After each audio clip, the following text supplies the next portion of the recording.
Check. Okay, check. 1, 2. 1, 2.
Distinguished ladies and gentlemen, could we just please settle down so we can get this retreat underway?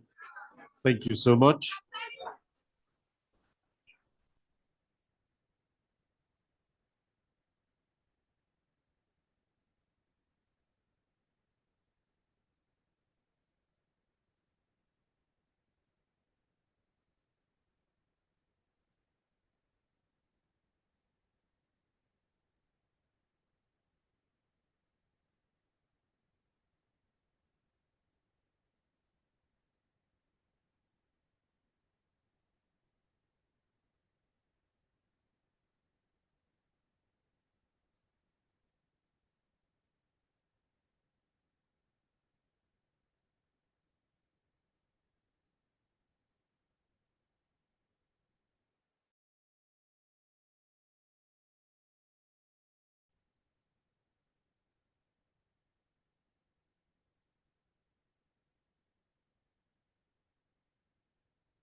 Hello, distinguished ladies and gentlemen.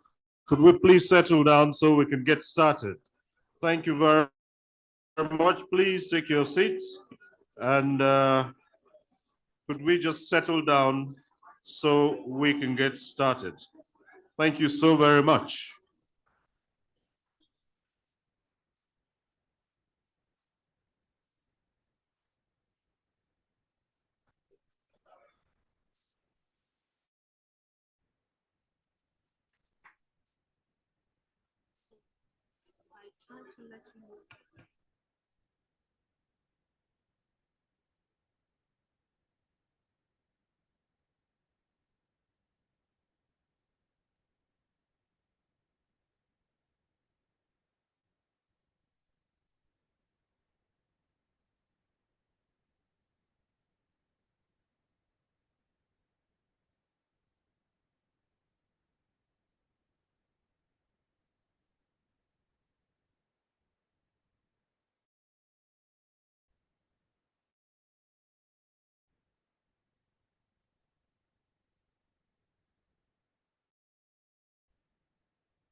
Thank you so very much. Please settle down.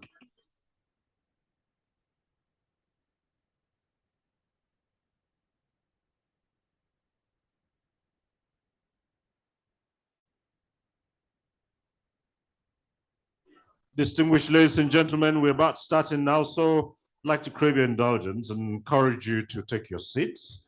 And at this point in time, may I kindly request that we all rise for the national anthem of the Federal Republic of Nigeria. Thank you.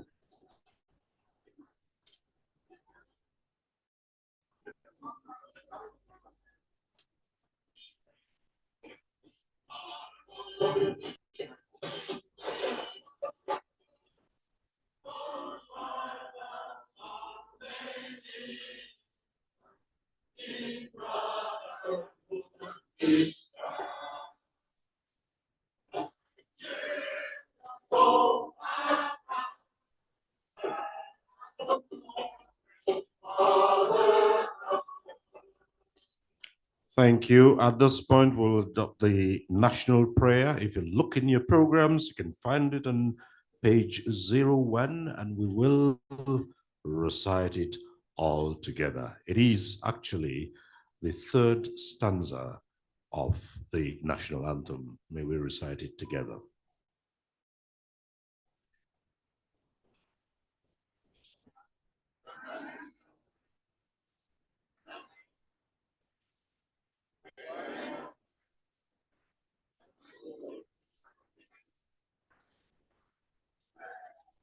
Thank you very much. You may be seated.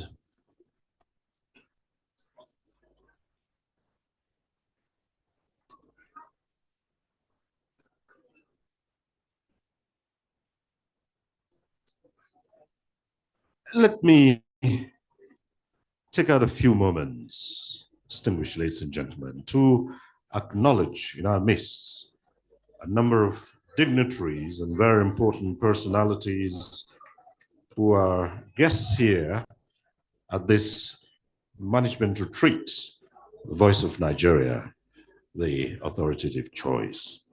May I acknowledge the presence here of the chairman of the House of Representatives Committee on Information, National Orientation, Ethics and Values, the Honorable Fataba Ulushala Steve. Let's appreciate his presence.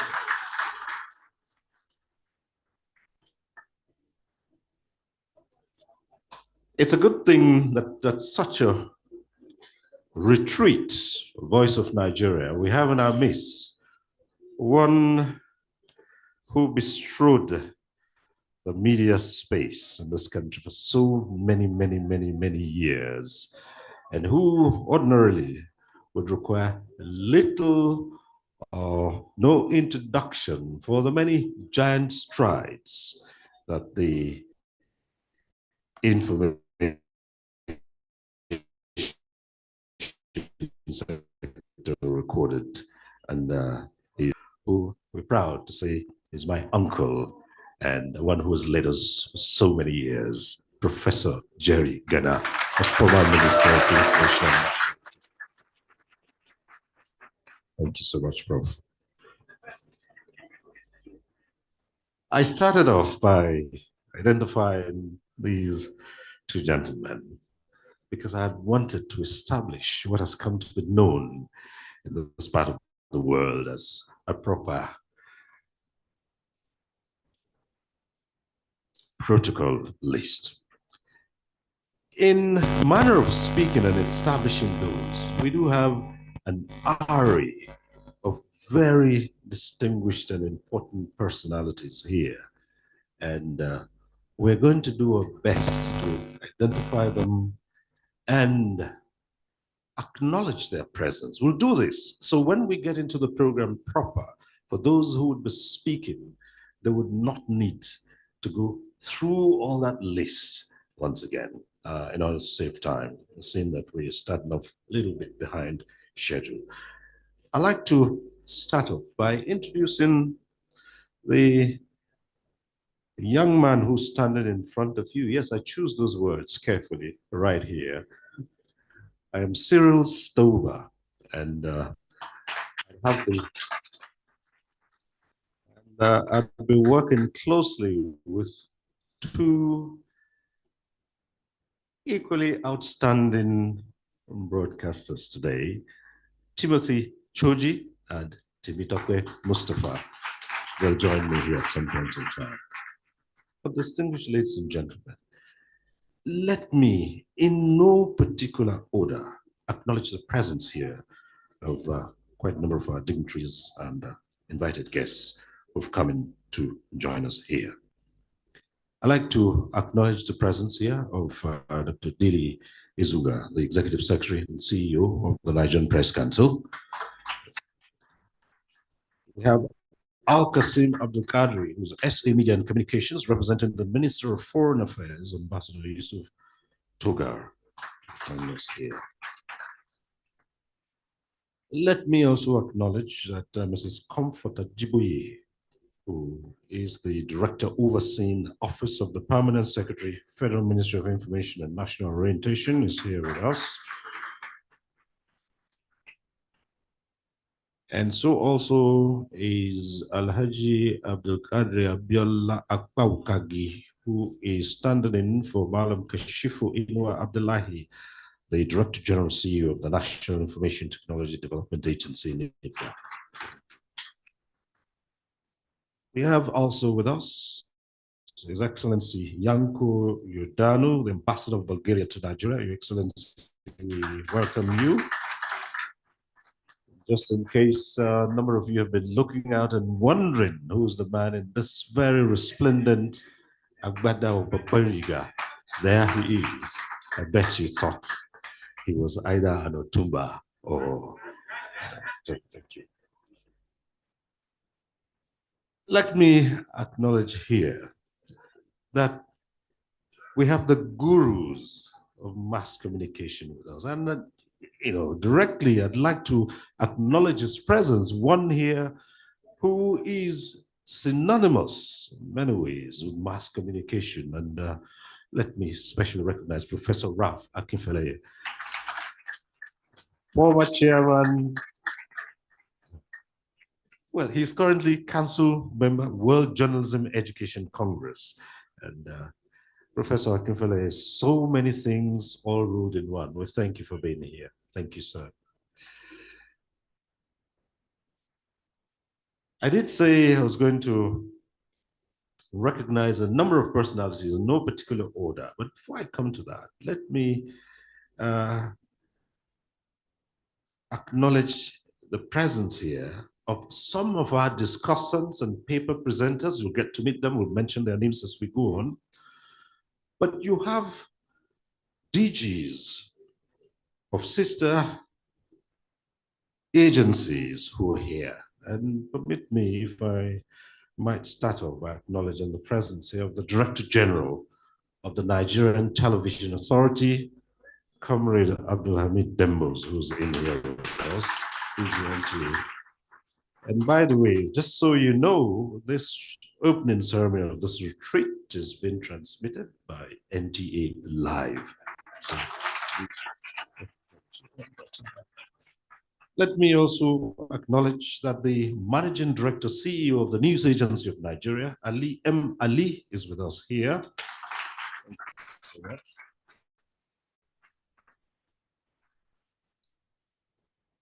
I'd like to acknowledge the presence of the Executive Secretary of the Broadcasting Organizations of Nigeria, my friend and brother, Dr. Yemisi Bambushi, is here with us.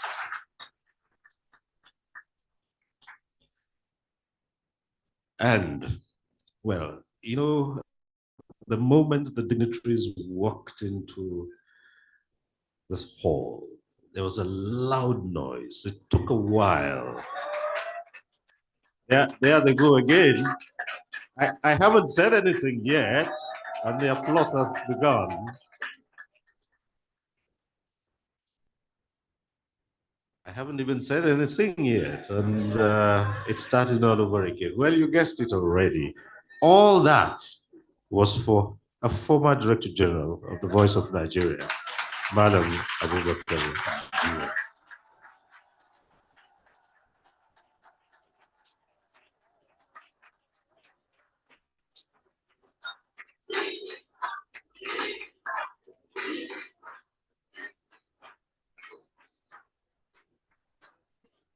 Thank you so much.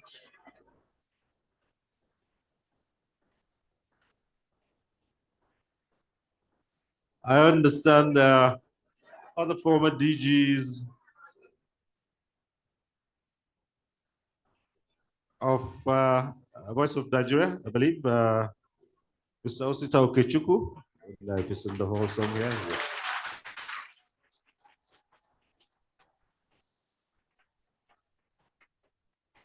And we also have with us a former board chairman of Voice of Nigeria, Mr. Andy Agaji, is with us here as well.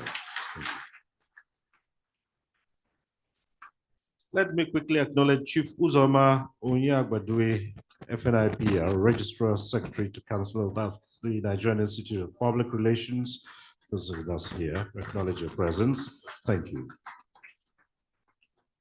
And we did say to you that a number of our speakers are already in here. Professor Oke Ikechukwu, Executive Director, Development Specs Academy, Abuja. Acknowledge you. Professor Abiodun Adeni, Dean School of Postgraduate Studies of Bayes University, Abuja. Here with us here. Professor Adama Adamu, Head of Department, Mass Communication, Ahmadu Bello University, Zaria, has also joined us here.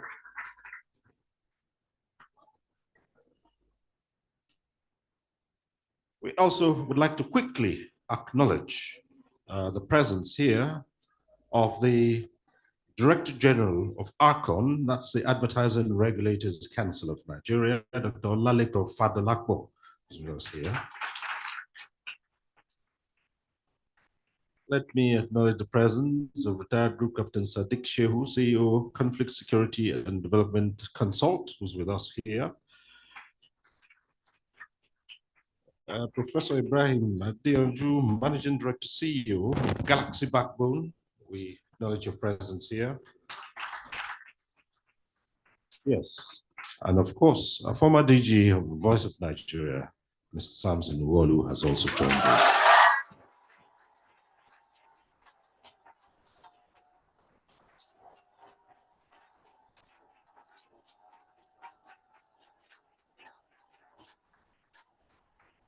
Let me acknowledge Director General of the FRCN, Dr. Mohammed Bulama, who is with us here. Dr. Bulama, thank you very much.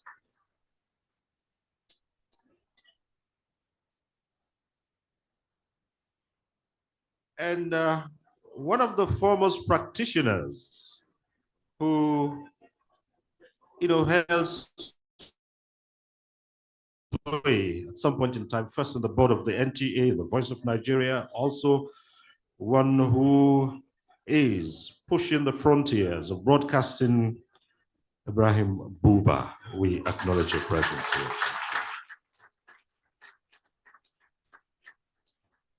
Also have a friend of ours, is one that many journalists and broadcasters had identified with when at a point in time our country was facing the worst of insecurity, and he spoke on behalf of the military then.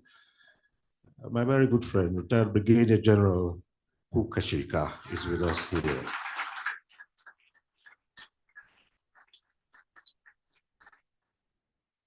Distinguished ladies and gentlemen, the list is endless, so I might not continue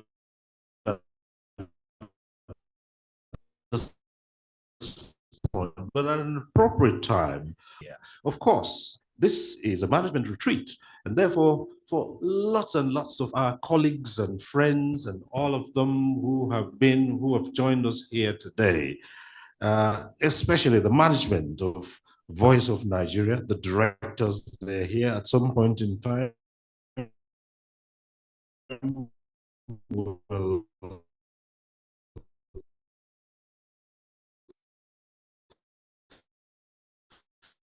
acknowledge them one by some of them who have also the number of my friends around here who will also acknowledge their presence here.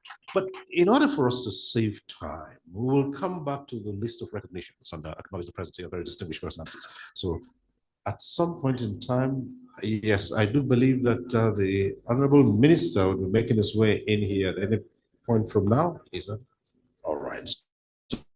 So if you see a number of the dignitaries in front are stepping out, it means that the Honorable Minister of Information is around and they're going to receive him officially.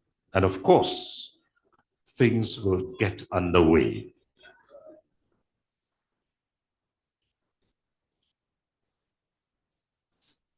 Well, in your programs, of course, you would have noticed that there is a little bit about the history of Voice of Nigeria. From back then, when it used to be the external services of what was known then as the Nigerian Broadcasting Corporation, the NBC. Well, it would interest you to note that some of us, including yours sincerely standing here, actually began his broadcasting career in the then Nigerian Broadcasting Corporation, NBC.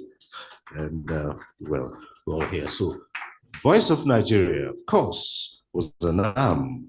It was the external arm of the NBC many, many years ago. That was between the years of 1961 and 66, when it was led then by no other than the great Chinua Achebe. And so VON has come a long way. Later, it went under the leadership of Chief Bella Olasokwe, who was the last director under the FRCN before it gained autonomy. And some of us do remember with nostalgia that post-autonomy, the Voice of Nigeria was led then by Malam Yahya Abubakar of blessed memory. And some of us today, we still remember the great Yahya Abubakar, who was my boss and was one of those who gave us the platform to get to the stage where we are today. And of course, from Yahya Abubakar, we also have Chief Taiwo Alimi, who was 1999 and 2005. And of course, Chief Samson Ogbenawolu, 2015 to 16, before we had Mr. Osita Okechukwu, 2016 to 2023. Now, if I mention again the former Director General between 2005 and 2015, I know what would happen. So it's deliberate, but then we have to acknowledge Bala Abubakar Jijiwa. Thank you so very much. Well, just Before we get to your current Director General, we had Mr. Osita Okechukwu, who presided between 2016 and 2023. So the current DG has set out a number of strategies which he aims to achieve. And of course, I do understand that this management retreat is one that hasn't taken place in a long time. So he's bringing this back. And one of his goals is to expand the global reach of Voice of Nigeria, promote Nigerian culture, support national unity, enhance global image, leverage technology, and foster strategic partnerships. So today's management retreat will speak to a lot of these issues. We have an array of very senior academics, journalists,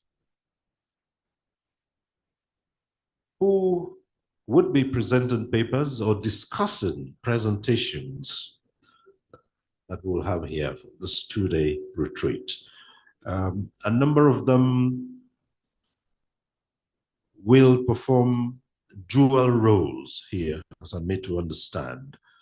But I can assure you that this would be one of the most stimulating and educative retreats that we've had in a long time. By the time various speakers and discussants get down to dissecting the issues, it promises to be a wonderful gathering. Made to understand that at this point in time, joining us, ladies and gentlemen, let's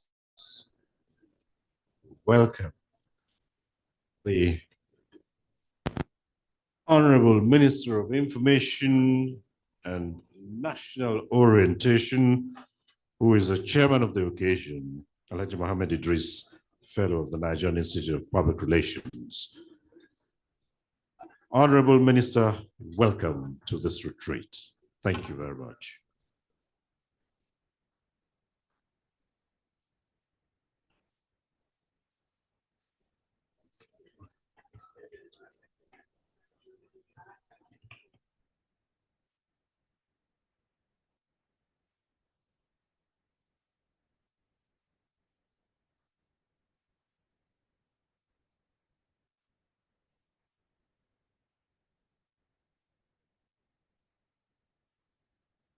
Thank you so very much. We have a number of royalty in our midst. Honorable Minister, we have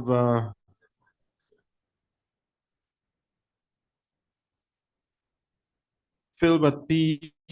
Peter of the High Commission of the United Republic of Tanzania in our midst with us here. Let's appreciate it. Thank you so much. Honorable Minister, without much ado, we'll go straight to the welcome address by Chief Host, but permit me to just take out a few seconds to introduce our Chief Host today.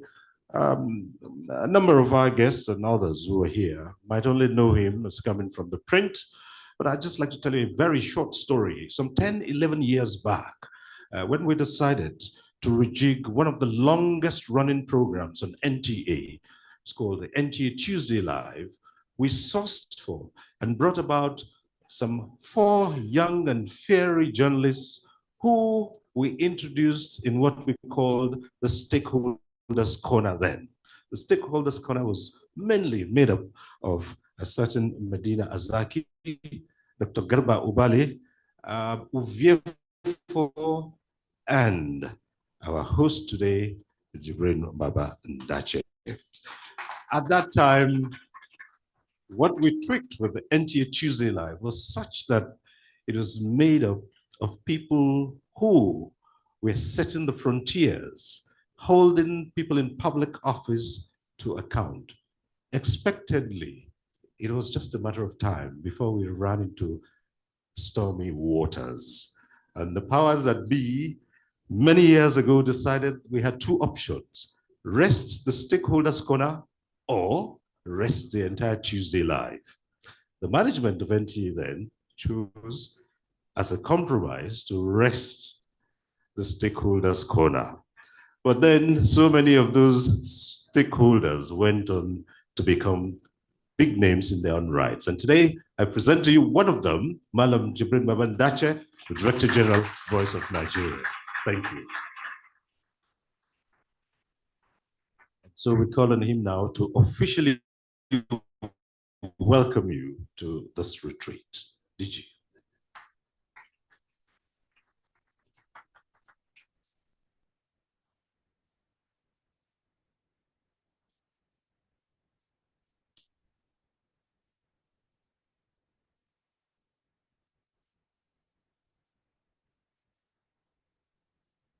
The Honorable Minister, sir, my mentor, benefactor, the man who made me who I am by the grace of Almighty Allah, the Honorable Minister of Information and National Orientation.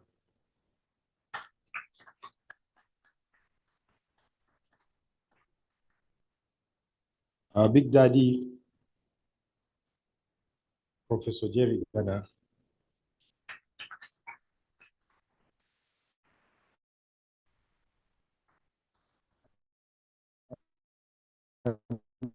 you are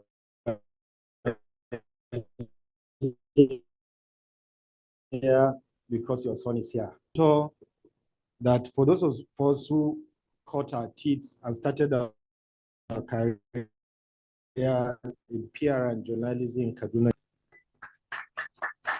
and for us as corp reporters, when the Honorable Minister then, through his PR company now Bifocal Group, established the magazine, we were running from the market and also looking up to Alhaji Ibrahim Buba. Good to see you, sir.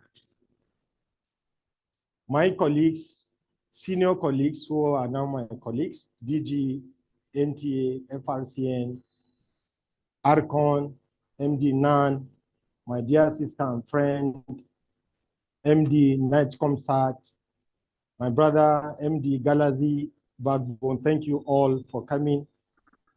Former DGs and board members, I thank you most sincerely for this honor, for reconnecting with the institution that all of you have built. My brother and friend, the ambassador, it's good to see you. And like I said to you earlier, after your sojourn as an ambassador, you should actually relocate to Nigeria because you look.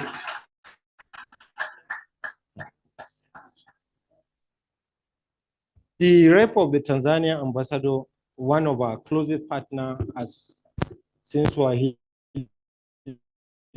is one of our brokers language have you here. The chair house committee, my brother and friend, thank you most sincerely for your support and thank you for coming. Former DJs, I see my immediate past colleague, the immediate past DG, Mr. Osita Okechiku, Mr. Sam Wolu, Alhaji Abubakar Jijowa, the board member, Mr. Andy. I'd like to say that today, even if I don't say anything, I can just sit back, smile, because everybody in Bonn is happy today. But I know you also not be happy if I don't say anything. So, distinguished guests, esteemed colleagues, ladies and gentlemen, it is an honor to welcome you all to this historic management retreat, the first of its kind in over 14 years. This gathering serves as a moment to reflect, to celebrate our progress, and to chart a course for a future where Voice of Nigeria resonates not only with our nation, but also across global borders. First, I must extend my heartfelt appreciation to our President and Commander-in-Chief, Asiwaju Bola Ahmed Tinubu, GCFR, for entrusting me with the leadership of VON and for the love he has for Nigeria and Nigerians, Africa and Africans. His support has been invaluable, reinforcing our purpose, empowering us to pursue our mission with renewed vigor.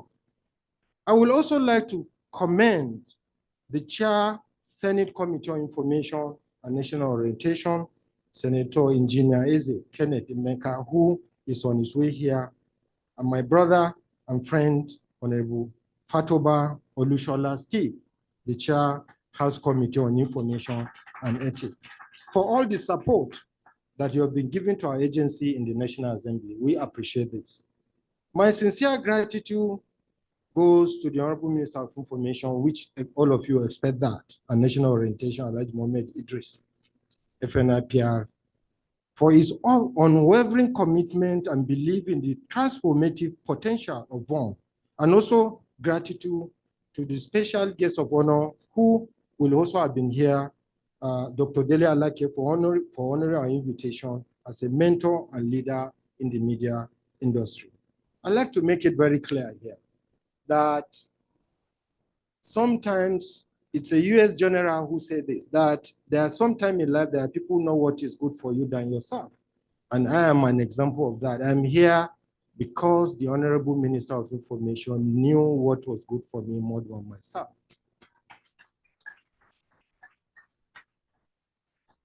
And even though when I left the university, what was on my mind was to join the military. But he said to me, and I know the Honorable Minister may not even recall this, he said to me that, Jibrin, Zokadi, Mohanyanchi, Abinchi, meaning come and learn how to live. That is what he translates to. And that changed my course in life. And I started out with him consistently in his PR company and then the media organization. And the only time that I left the Honorable Minister was again when he recommended me to Niger State Governor as Chief Press Secretary, where I served for 4 years, and I returned back to his fold to work with him. I'd like to thank you most sincerely, sir, for the mentorship and for leadership. And the reason that I'm also here, by the grace of God, after serving him as a special advisor, special duty for 3 months, is also because he believed that he has mentored me to a level to be able to lead an agency. Thank you very much, sir. I also wish to acknowledge my colleagues, of course, senior colleagues from Ali Mali, Dr.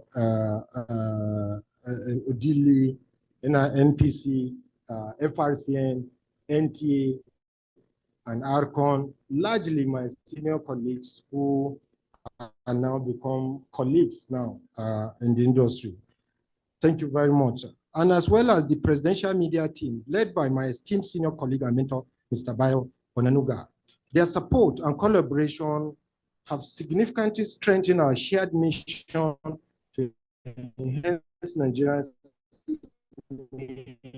and effectively communicate governance, and thank past directors generals of Voice of Nigeria, our esteemed executive directors, and retired staff members whose dedication laid the foundation for the organization we have today. Their tireless effort, vision, and commitment to excellence have VON into a trusted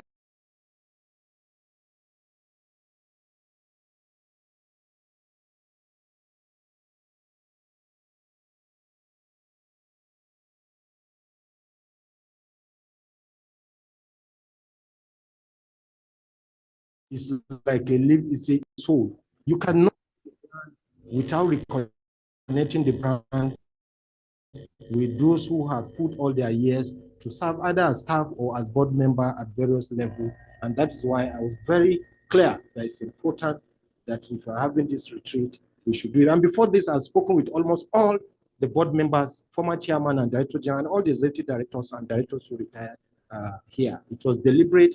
I felt that it's important that we reconnect VON, which it is part in making effort to build a future. Since stepping into this role about a year ago, my leadership has been guided by a three-pronged approach focused on people, platforms, and partnership. People are the heartbeat of VON. This includes my directors, deputy directors, unit heads, reporters, securities, NYC, interns, and all staff who made up this dynamic organization. When I came on board, as you expect on every institution, people will come and said, do this, do that, and all of that. But at the but the management meeting said, if there is any cabal, the cabal is the management of VON. If you remove yourself from the cabal, like they say in Nigeria, and I own cup of tea, there is no cabal in VON. We have one cabal. That cabal is the management of and staff of Voice of Nigeria. And in the last 1 year, have been consistent in working on that to carry everybody along. And beyond that, I also felt that as an institution, Voice of Nigeria is a media institution. So regularly I connect with all the staff, particularly in the newsroom and all of that. And when I also was appointed, I discovered that there is a disconnect between those who come to Voice of Nigeria as interns at NYC and all of that. They don't seem to connect. It's just like garbage in and garbage out. And I started a monthly engagement with corpers and interns so that they can know, thank you, sir, and understand that beyond just garbage in and garbage out, when they serve and leave, they should connect, continue to connect with Voice. That a few number of corpers came to me and they said they wanted a presentation on how they feel that VON can reconnect with the Gen Zs. And that has been very useful to me. Thank you. I am committed to fostering a culture of collaboration and teamwork where every team member feels valued and empowered to contribute to our vision. I have especially prioritized youth engagement as they are the future of Nigeria, developing programs that resonate with the young audience, ensuring that they are not only informed, but also part of our government narrative. As someone who I felt as Director General, one of the gaps that I should fill is actually filling the gap and carrying the younger generation along so that they understand that they have a stake in the country, not just in Voice of Nigeria. Furthermore, I have strengthened relationship with external stakeholders by attending key events and activities, demonstrating our commitment to serving as Nigerians' trusted voice to the world. Recently, I had the pleasure of meeting Abdoulaye Diko, a loyal listener for Côte d'Ivoire, who reminded us of the power of VON as a source of credible information. About 3 months ago, one of our listeners in Côte d'Ivoire was here in Nigeria for a program and pleaded literally with some of my directors that he would like to meet with me. And when he came, he was so excited and said,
ahead of that. And as I speak with you, in the last few months, I got across to the company that installed a transmitter in Lubye. He flew in from Switzerland and had done work there and gone back and given me a report, which I'm waiting to submit to Honorable Minister so that we can move on. They're giving me timeline on when we'll get our transmitter back. Because recently, one of the international, thank you. Thank you. Thank you. One of the international media visited me, and he boasted that they were leaving their short waves to digital. I said, I look forward to that because Voice of Nigeria will take over the 10 million listeners that you have on international media, and we are going to do it with the support of all of you. But we're doing this very clear that we must not just work on our transmitter, we must strengthen our digital platform. We're in the age that as a reporter, you cannot just say you are doing an interview. Even your content creation strategy has to change. You see newspapers now print, getting short videos and posting on their platform. So you cannot run a modern broadcast institution and not do things differently. And this is part of why we're here today. Our platform is essential to achieving VON's mission. With continued effort to expand our digital footprint, we are working to ensure that our content is available across all platforms and devices. These strategies allow us to keep pace with the changing media landscape while maintaining the authenticity of our traditional broadcasts. Lastly, partnership are the bridge that connects us with the world. Since my appointment, we have forged new alliances and strengthened existing ones. Our collaboration with the Tanzania Broadcasting Corporation has enabled staff exchange that enrich our Swahili broadcasts and deepen our regional presence. Of course, Swahili is like Hausa. Swahili is the language of Africa. And we are proud that Voice of Nigeria, with the wisdom of our founding father, Swahili is one of the spoken language. And of course, I inherited an existing partnership which my predecessor has started, Mr. Osita Okechukwu. And once I got on board, I got across to the Tanzania embassy and also spoke with the the Director General of Tanzania Broadcasting Corporation. And within weeks, he agreed that he has visited Nigeria. I have to go to Tanzania. I took permission from the minister and I spent about a week in Tanzania. And after that, just shortly before I left, they sent a reporter on the exchange program. The reporter had been here for about 6 months now on the exchange program. By next year, we're also sending someone to Tanzania to also strengthen the exchange program. Thank you. Similarly, our partnership with the U.S. Agency for Global Media has expanded VON's international reach by its international reach. And I'd like to say there's a senior colleague here, Malam Mohammed Sani, that many of you will be familiar with. I know he's hiding somewhere.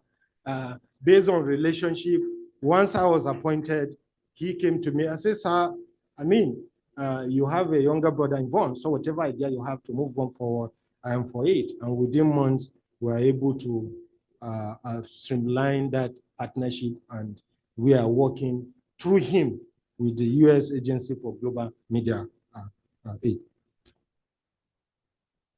VON's role as a central player in African media ecosystem will continue to be. We continue to collaborate with local and international media organizations to advance positive narrative for Nigeria, underscoring the fact that Nigeria remains a beacon of heritage, strength, and opportunity.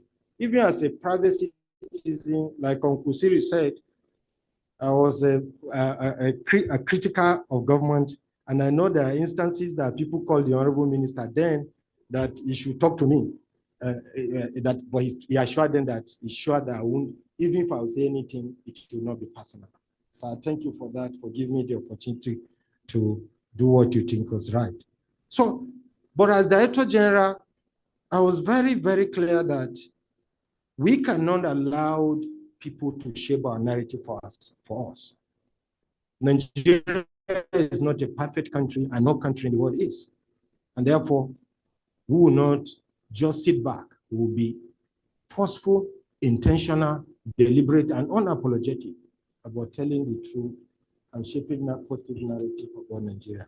Anywhere you go in the world, there are Nigerians that are doing well. Why is the story not permeating the media space? Why is it that it's one negative thing that in Nigeria, which may be even consequential, will do? That's what the world wants to define us for.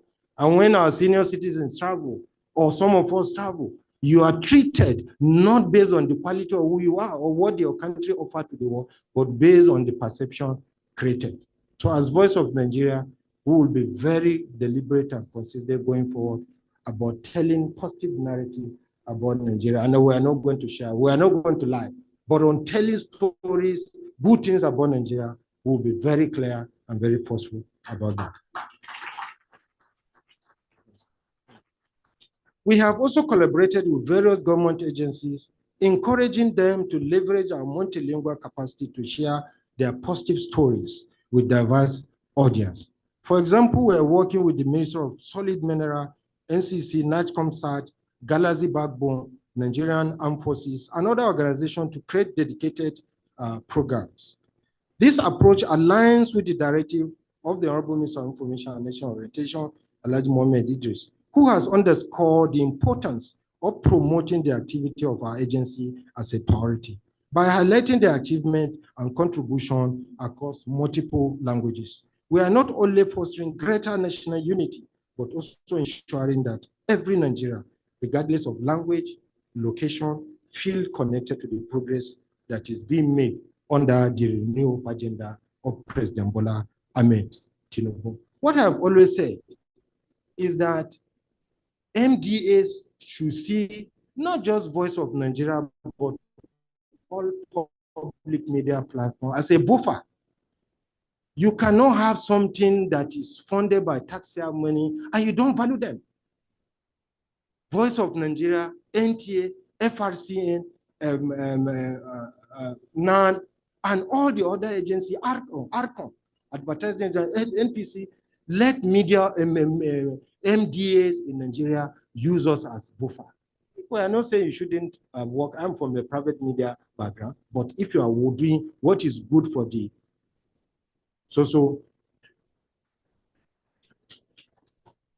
thank you very much. People, platform, and partnership. These are the pillars of my strategic vision for VON. This principle guides our every initiative and will shape the future of VON as a pillar of Nigerians' soft power. Nations are deliberate about telling their story. Nigeria should not be an exclusion, and Voice of Nigeria will take the lead in doing that.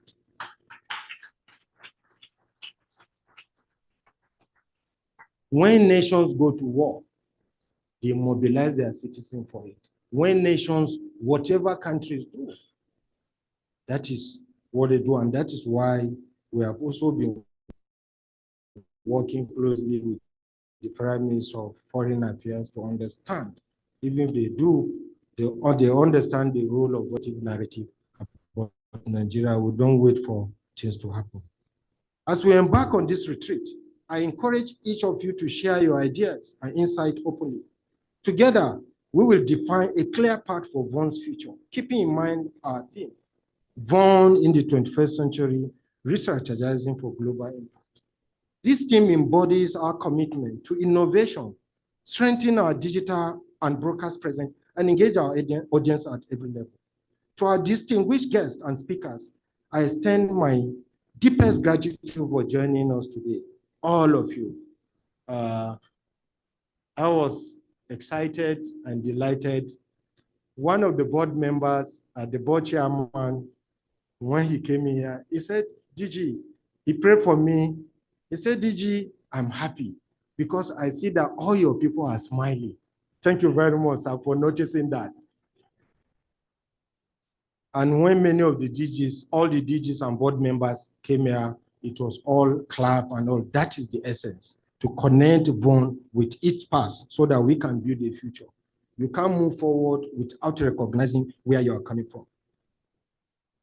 Your expertise and insight will be invaluable as we lay the groundwork for VON's future. We're very clear about where we are going. We want VON to be one of the most respected international public media organizations in the world. That is our dream. And to all of you gathered here, thank you for your dedication and hard work, particularly the management and top members of the team and my team. I left here 4 a.m. and I still left some of my team members here from the background, chairman of the committee, Mr. Andrew Para and other board members, all of you for your support that you have been giving to me since my appointment as Director General, Assumption of Office as Director General, staff and all of that. Some of you, even though I don't have your number, you send messages to me if there are issues. And one day I went to represent the Honorable Minister in Asaba. I was on my way to the airport, it was late. I was on my way and the staff sent a message to me that there was a particular issue in the office. So I just told my driver, I said, let's head to the office and ensure that that was solved that night. And someone, Director of General Service, was home, he had to come back, and several engineers, the head of the and we solved that challenge that night. And that is this. It's not personal. Not personal. When there is job, there is no. Let us work together to build a future where Voice of Nigeria continue to be a source of pride, unity. My mentor and my father and all the other people that have been here today for listening to me.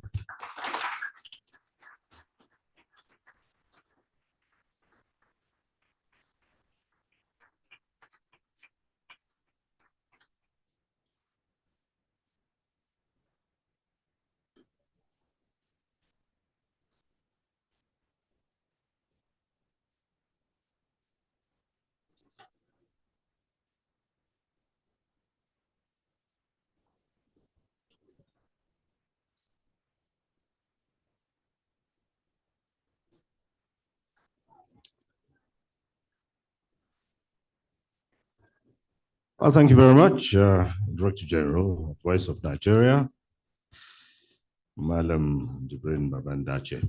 Thank you. I had a comprehensive welcome address stating the goals of Voice of Nigeria, where it's coming from and where it's headed. Honorable Minister, distinguished ladies and gentlemen, let me just quickly acknowledge that the Honorable Abika Dabiri Arewa, the CEO of NEEDCOM, has been represented here by Abdurrahman Balukun, who is Director of Media and Public Relations, NEEDCOM. Thank you for being with us. And now it's time for the first paper presentation. And in just a moment, I'll be introducing the one who would deliver this paper. It will speak to leadership, and I might, at this point, invite the discussants who would be seated here so they can keep abreast of what the guest speaker is saying and take their notes appropriately, because they'll be discussing that paper.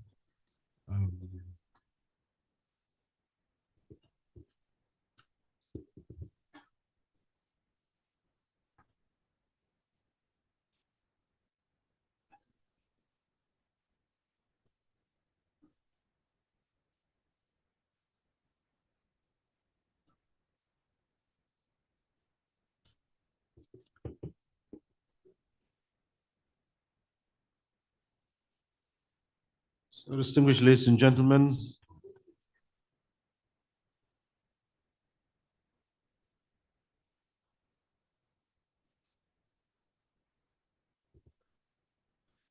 let me invite to take their seats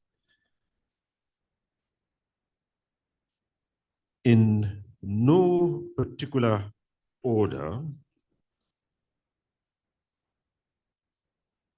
Professor Uke Ikechukwu.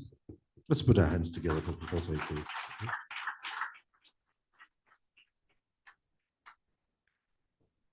Professor Adama Adamu.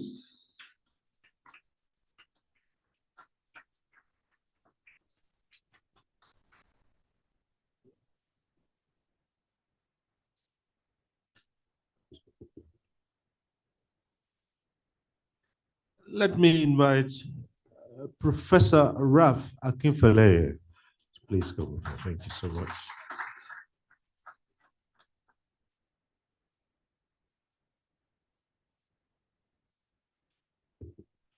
And Professor Abba Tahir is here with us.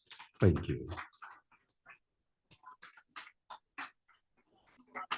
Kakaki of Adama, thank you very much for guiding me on that. I might get into trouble without recognizing that, and for very good reason.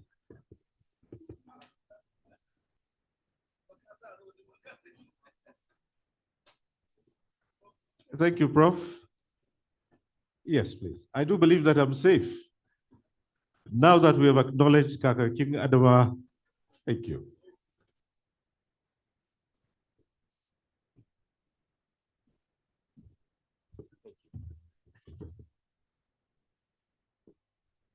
And let me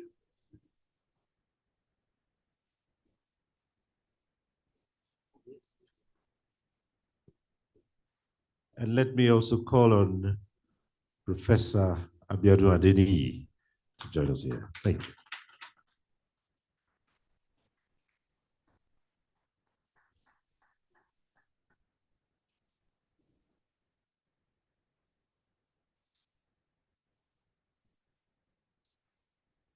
This paper, as we had earlier announced, will be speaking to leadership, and the presenter is Dr. Olalekan Fadolapo.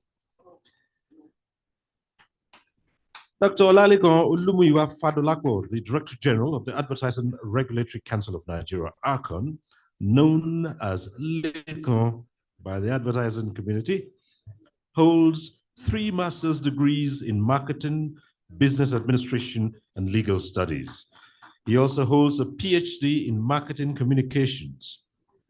Fadolapo is a registered advertising practitioner, chartered accountant, and a fellow of ICANN. He has served in various organizations, including the Association of Advertising Agencies of Nigeria, the Governing Council of APCON, and the International Advertising Association Nigeria chapter. His expertise spans various subjects and fields, making him a valuable asset to the advertising industry. Distinguished ladies and gentlemen, I present to you, for the purpose of delivering his paper, Dr. Olalekan Olumuyiwa Fadolapo.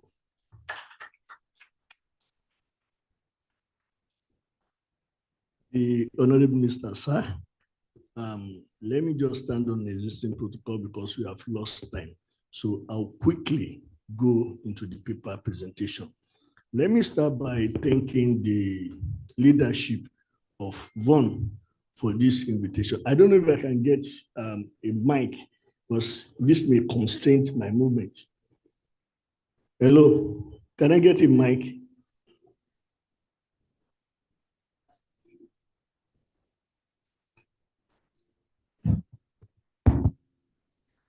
I'll be speaking to the presentation. I'll make it very snappy so that we can. Can we go to the presentation, please? The presentation slide. The next slide. I'll be speaking on leadership and team building for an effective management. The theme for this year's Voice of Nigeria retreat is strategizing for global impact. VON is doing a review, and this involves different areas. Today, and for this paper, we'll be talking about leadership and team building.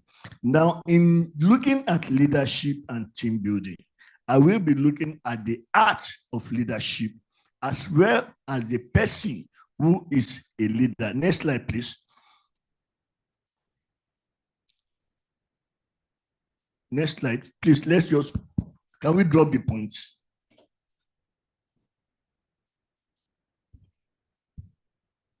So, leadership is an art. It's an art of motivating a group of people and team, the process, the ability, the capacity, the capability to bring people together to lead them is what we call leadership. It's the process of inspiring and motivating a group of people.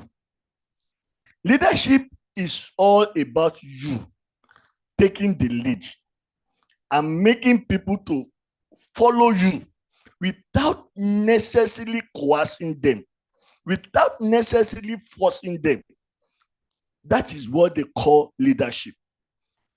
Sometimes it is used interchangeably as boss. There's a clear difference between a boss and a leader. A boss is a task manager who has a KPI and is visited on that KPI in such a way that he always wants a result. But leadership is beyond that.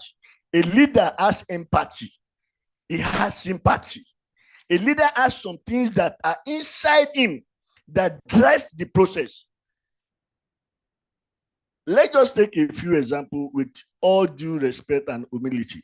You notice that when some people came into the hall, their leadership process resonates with the people. And you can see how people reacted. It means that something must have been done by these people to make people say, this is my leader. You don't force it on people. You don't demand for respect. You earn it. So it is only leaders that earn that respect. They don't coerce people into it. So this is an act. Leadership is all about act. So for the new voice of Nigeria that is being built, is built around leadership and team building, meaning that everybody is a leader. Either you are a director, you are DG, you are a head of department, you are leading a group of people. The CSO is a leader because he's leading security people. And how you are able to move these people determine what result you will get. Next slide, please. Now, please drop the points. Now, who is a leader? If leadership is an art, a leader is the embodiment of that art.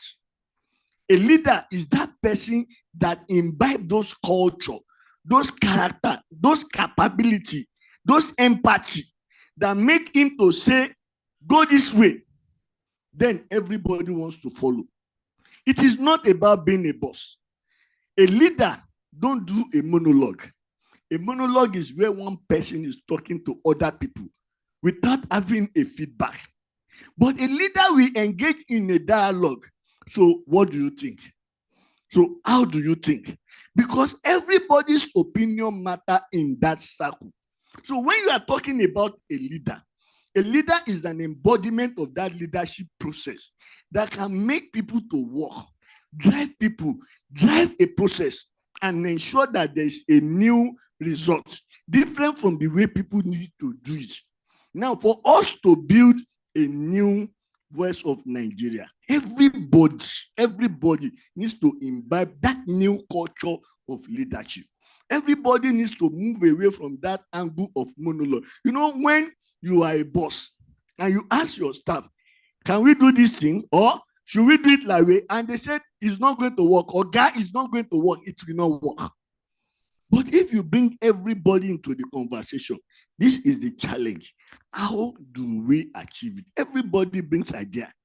At that time, whatever decision we are taking becomes a collective decision, and everybody will accept responsibility for the outcome of those actions. That is where leadership comes in. Now, a leader is a person who influences a group of people towards achieving an objective. Let's go to the next slide.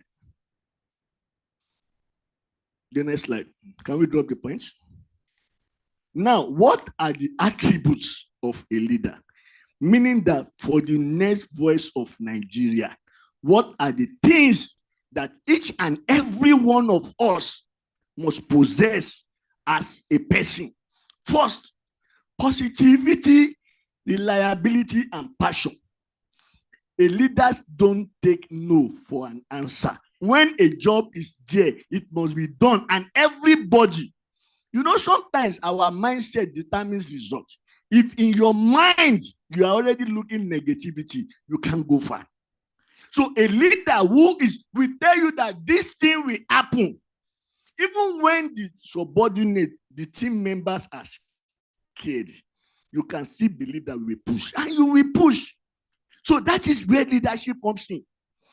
Sometimes some people will think that I am going to the office, so and Okada will eat me, and Okada will eat them. That is their state of mind, and it has happened like that.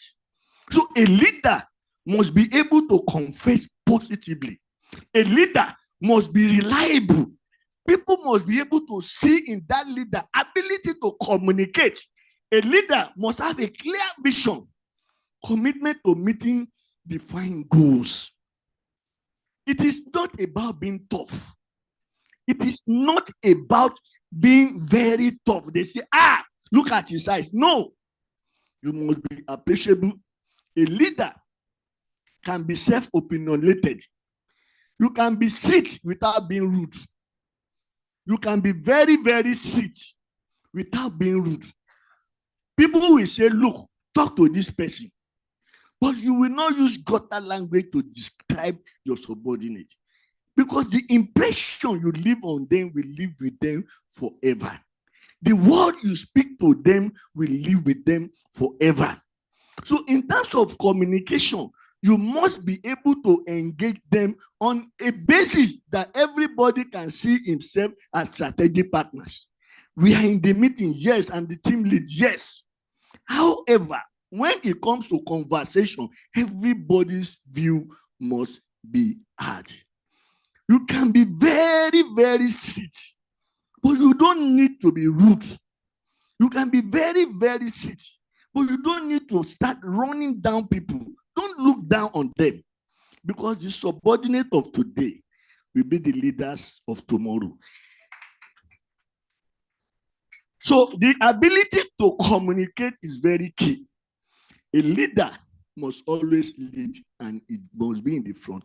You must provide a clear, defined direction. Ability to motivate others. Sometimes you come into the meeting and you see that one person is down.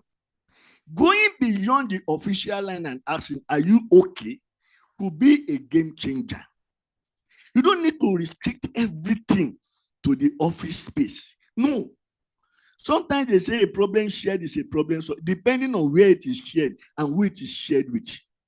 Some subordinates don't trust their leader to the extent that they will share their personal issues with them. But it shouldn't be. You should be the confidant of your subordinate. When they see you, they know that if they discuss with you, no matter how difficult it is, even if you are not providing an immediate solution, you must give them those words that makes them feel okay, psychologically, emotionally, and otherwise. So that is what is extremely important, because you are leading people, not materials. And so the ability and reaction to things is very, very important. So you must ensure as a leader that you are committed to the happiness and well-being of your team, their welfare. Very, very important. To build a stronger voice of Nigeria family, everybody must be connected. It is not until Voice of Nigeria bring in money. The fact that some people work late and they are going home and say, okay, take this 5,000. I know it's late. Sometimes it goes a long way. Ability to look into the well-being. And your staff have worked late. Yes, we have all worked late. And we are leaving the office by 10:30, expecting that this person will get to the house by 12 o'clock. Now imagine the woman or the man getting home at 11:15. And the guy saying, are you home? I couldn't sleep. I want to be sure. Because I am the boss. I have a driver. I have a car. So if we work and leave the office by 10:30, I just move into my car and my driver drives me home. But you have to take Uber and you have to move from one place to another. And so our point and time of getting home may be different. But imagine I now keep myself awake and I called you at 11:30. Are you home? You said, no, I'm just getting to the junction of my area. Now, 10, 15 minutes later, I called you. Are you home? And you say, yes, I'm home. You can go and sleep. How do you think that person will react the second day? If you give that person. So as a leader, the role of empathy and sympathy is critical to relationship. Relationships are built on trust. For them to trust you, they must see you in them. Their welfare. It is not about job alone. Because that's why we have the carrot and stick approach. It is not about job alone. It is also about your ability to look into them, look at their welfare, and this is what we need individually and collectively to build the future of the Voice of Nigeria. Honesty and openness with our team member, delegation and empowerment of team member. Next slide, please. Next, please drop the points. So we are going to look at some few schools of thought, managerial school of thought on leadership. Please go back. So let's start about the born leaders and the made leader. First of all, for you to be a king in any community, you must be born into that royal family. So some people, the perception of the leadership theory is that some people are born leaders. They have that trait. They are born as leaders. So in that position, it is only ascribed to people from that descent. Another school believe that leaders are made. Now, it simply means that for you to be a leader, you must have acquired the required certification. You must have been experienced, matured over time. You must have been down. You must have failed. So being made a leader is not just about academic qualification. You must have triumphed in areas that people failed. Then you must have seen so much. So when you are out of this, then you can now say, I am made a leader. But another school will tell you that the best of the leaders are the cross one, being that you must be born a leader and you must have sacrificed so much. Go through a training and retraining, capacity building for you to be a good leader. Another school will tell you that leadership is in three categories. We have the autocratic, the democratic, and the laissez-faire. Autocratic leaders are boss. They issue instruction. Their communication is one way. They have their own rights and they have their own plus. Trust me, in some situation, autocracy is the only way. Autocracy is the only way. They don't listen to other people's view. And they are focused on, they listen to their voice and to their voice alone. Only God confuse them or confuse them. That is the way. It's either they are confused or confused, but only God says that. So they have a mindset, and it is just about bureaucracy. It's about officialdom. If you don't follow the process, nothing works. So that for them is autocracy. They don't move to the right. They don't move to the left. As long as the thing has been designed, and if it says 1 naira per liter for 10 days is what you use as vehicle. If you now come back and say today we are going to 3 places, they will tell you it is 1 naira. If that anywhere that 1 naira finish, trek. That is their boss. It doesn't use initiative. It doesn't move right. It doesn't move left. So that is where you have autocratic. Democratic government will tell you, or a leadership will tell you that let us come. Let us all sit down and let us look at how best we can get through this process. That is democracy. So democratic leadership involves a dialogue. Why autocratic is about monologue. Democratic leadership is about dialogue. It's about people coming into the space and say, how do we achieve the next phase? It's about bringing people into the conversation. Laissez-faire will tell you that there's no best management practice. First, you need to look between autocratic and democratic, meaning that some staff are very stubborn. If the fuel finish, in that place for 1,000, let him trek. Some staff deserve to be compensated. So laissez-faire is not like a beach. So you sit down and say, what do I do to this person? And what do I do to this person? So management style that involve the use of autocracy and democracy is called either contingency or laissez-faire. We have a principle by Peter Drucker. We call it management by objective. Management by objective by Peter Drucker simply explains democratic leadership in full. It tells you, Peter Drucker did a research and came up with human being respecting democratic leadership. So it tells you that let us come together. Let us reason together. We have a task. The task is to move our head office from Lagos to Abuja. The DG will sit down and call all the directors. So what do we do? And everybody will bring their idea.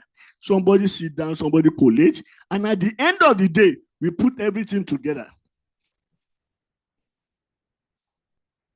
Welcome, sir.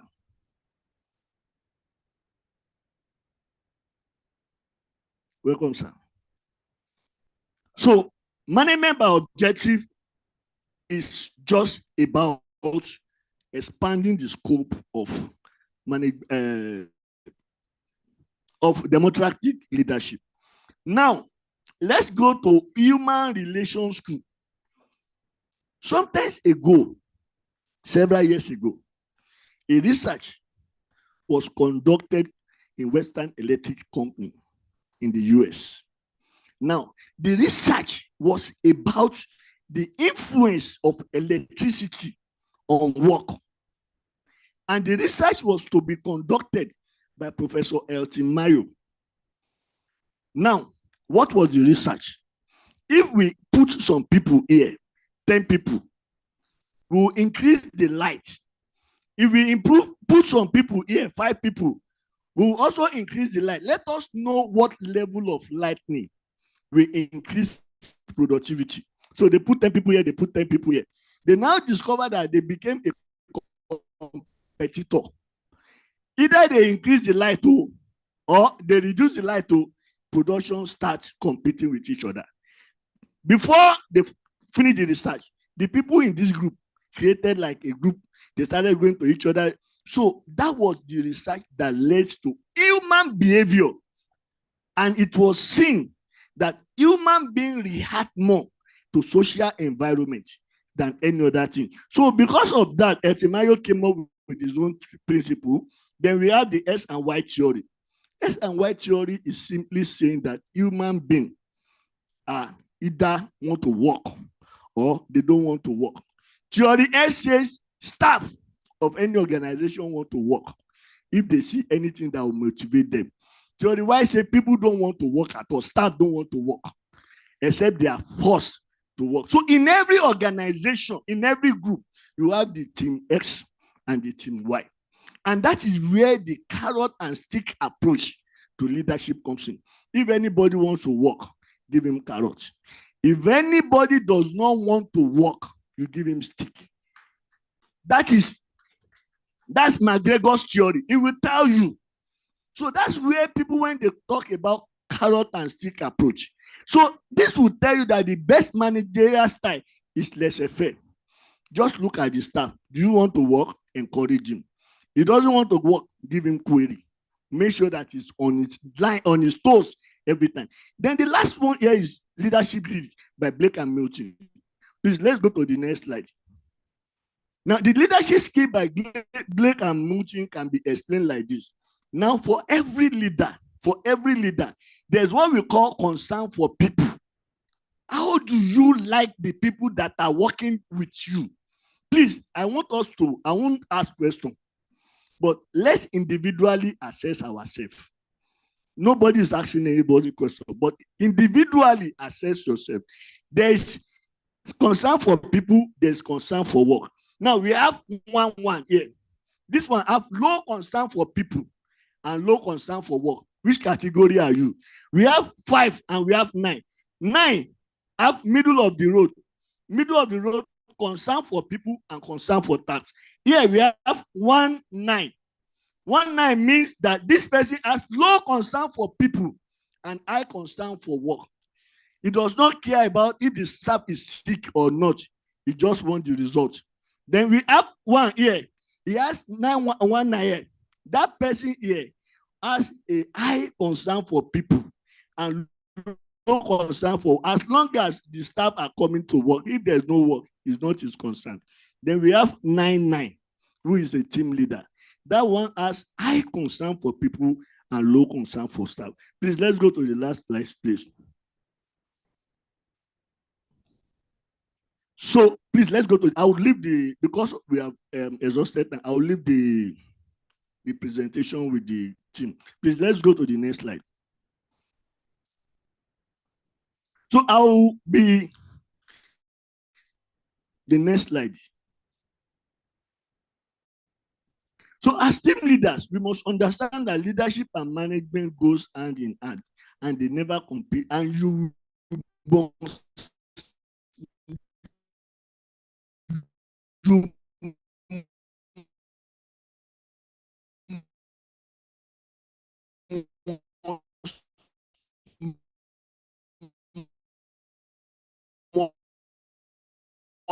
never compete with just to assign tasks to them, to define, maximize efficiency, but to nurture scalability that has been given to you. Even if you give it to another person, you must take responsibility and accountability for that responsibility. So we must always emphasize with our team members. Next slide, please. So a good leader creates a vision, articulate the vision, passionately own the vision, and relentlessly drive it to completion. Next slide, please. The authority by which the leader leads is not power, but love. You don't lead by coercion. You lead by love. Not reason, not coercion, but reason. Leaders have power, but power is safe only in the hand of those who humble themselves to serve. Thank you very much.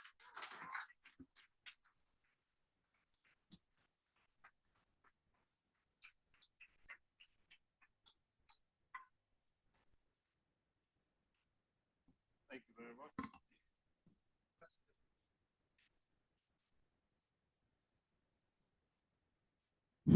Thank you very much, Dr. Fadolako. Could we have this mic here on, please? Technical crew. Thank you. Thank you so much. I know it seemed as if I was standing by and breathing down Dr. Fadolako's neck to round it off, but time is not our friend in here. Let me quickly acknowledge the presence here. He's just joined us. The chairman of the Senate Committee on Information and National Orientation, distinguished Senator Eze Kenneth Emeka. We welcome you to this. Thank you so much.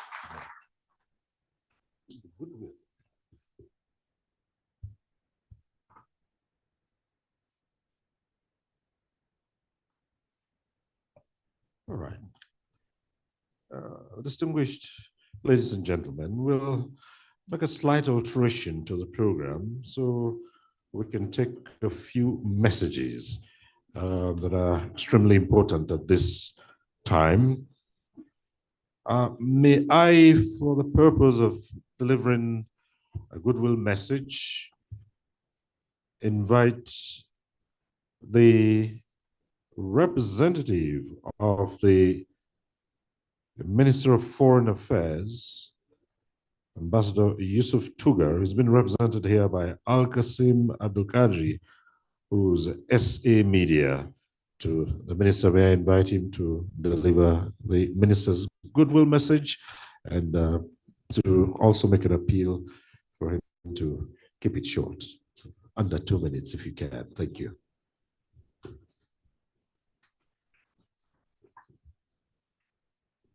The chairman of the occasion, the Minister of Information and National Orientation, all the protocols duly observed, distinguished ladies and gentlemen.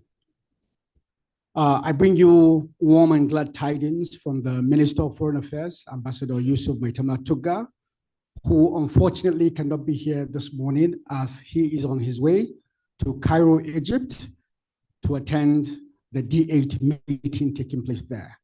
He has given me 3 short messages to deliver here to you this moment. The first one is he wishes to congratulate the Director General and management of the Voice of Nigeria on organizing this management retreat. And he wishes that the participants do enjoy and take away the lessons from the management retreat. Secondly, he has asked that I should commend the management of VON for their transition to a fully digital media. He has been following their proceedings on digital mediums like Facebook and Twitter, and he commends their work on this very platform. So this calls for a round of applause. And the final message is he's seeking to build a partnership, both as out-facing organizations that represent the country in terms of espousing Nigeria's 4D foreign policy, which is democracy, development, demography, and diaspora. These are the 4 cardinal foreign policy objectives of the current government, and he's seeking their partnership in ensuring that this is espoused to the international community. Thank you very much, ladies and gentlemen.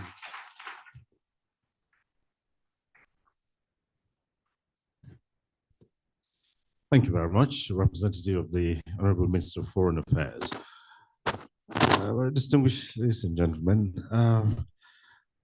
Honorable Minister, sir, if you're a minister, you minister well. If you're a Director General, you generally direct well. I'm sure you know where I'm going. Let's put our hands together for Professor Jerry Gana. Thank you, sir.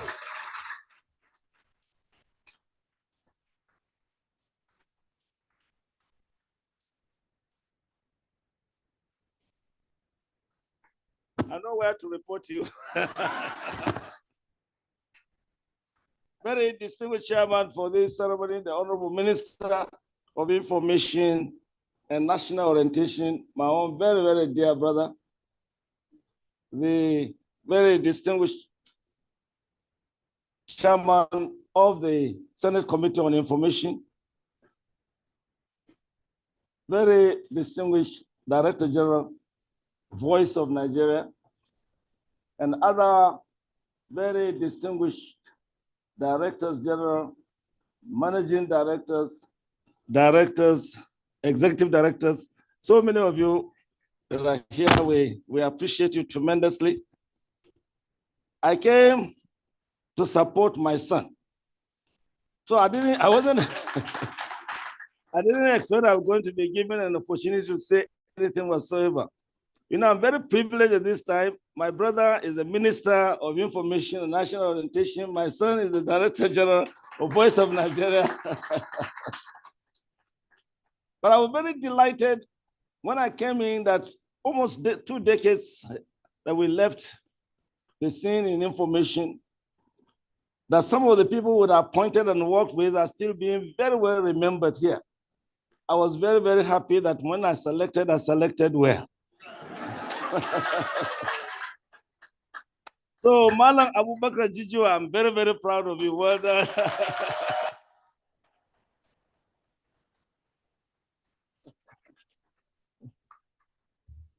When I was minister, the Voice of Nigeria didn't have a voice. I went visiting some of their offices, and what I saw was really very distressing.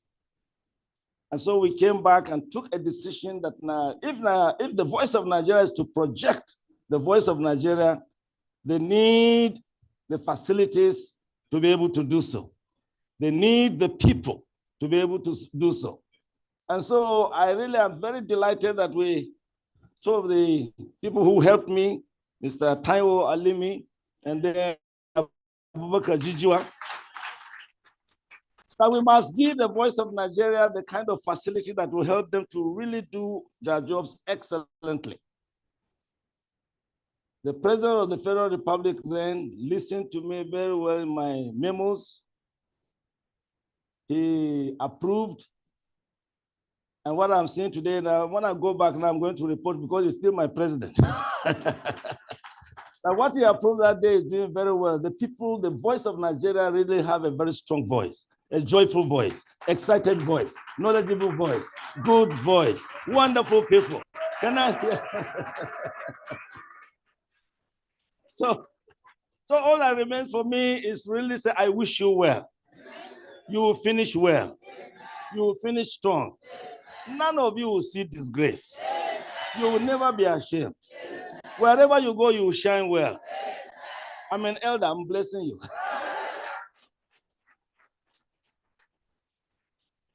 But above all, I want you to join me because I'm extremely proud of my brother who is the minister now, has served as minister over 2 decades ago now.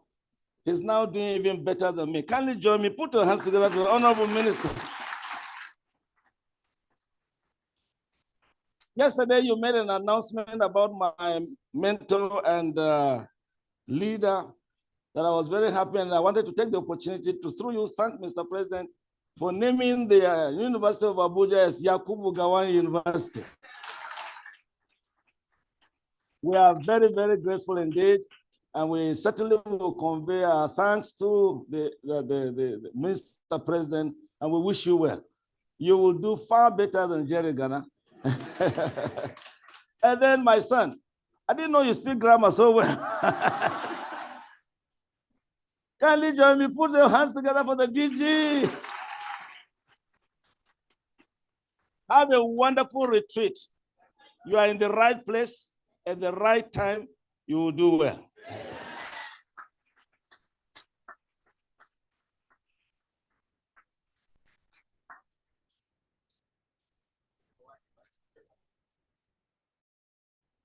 Thank you so very much, Professor Jerry Ghana.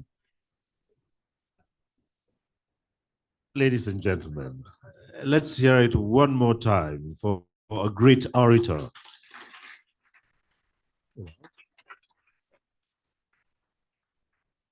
You still got it in him. Once you have it, you have it. Thank you.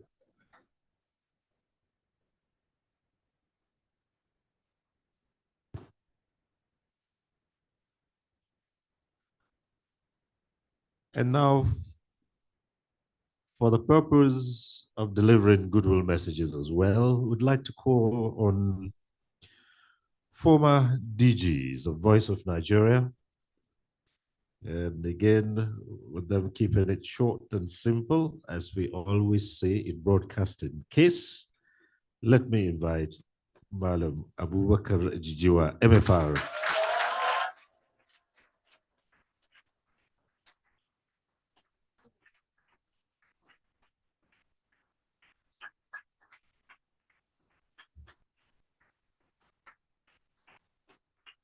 Thank you very much.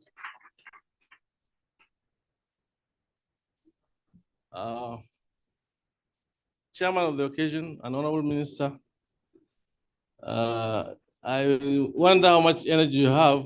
From Kaduna, we were together in Lagos, and you are here now. Congratulations for the good health. Distinguished Senator, distinguished Chairman of the Senate Committee, distinguished Honorable Chairman of the House Committee, distinguished ladies and gentlemen, my dear colleagues, my dear DG, Voice of Nigeria. I came with a prepared speech, but I think because of time, maybe I will only gloss over it. And maybe I can make copies because it can be useful for your retreat. The last time I attended any one event was when we had a small tribute for late Malam Yahya Abubakar.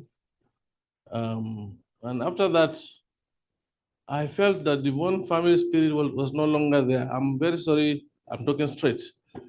So sometimes if I'm passing around one, I look the other side, actually. I'm sorry to say that. But maybe this is an opportunity for this retreat for us to do the right things. When I organized the first retreat, when I was appointed DG, we had it in Ascon, Badagry. And there was a lot of unpleasantness between the man I took over from, Aremota Walimi, very dynamic activist DG, and the previous DG, the pioneer DG, Malam Abubakar.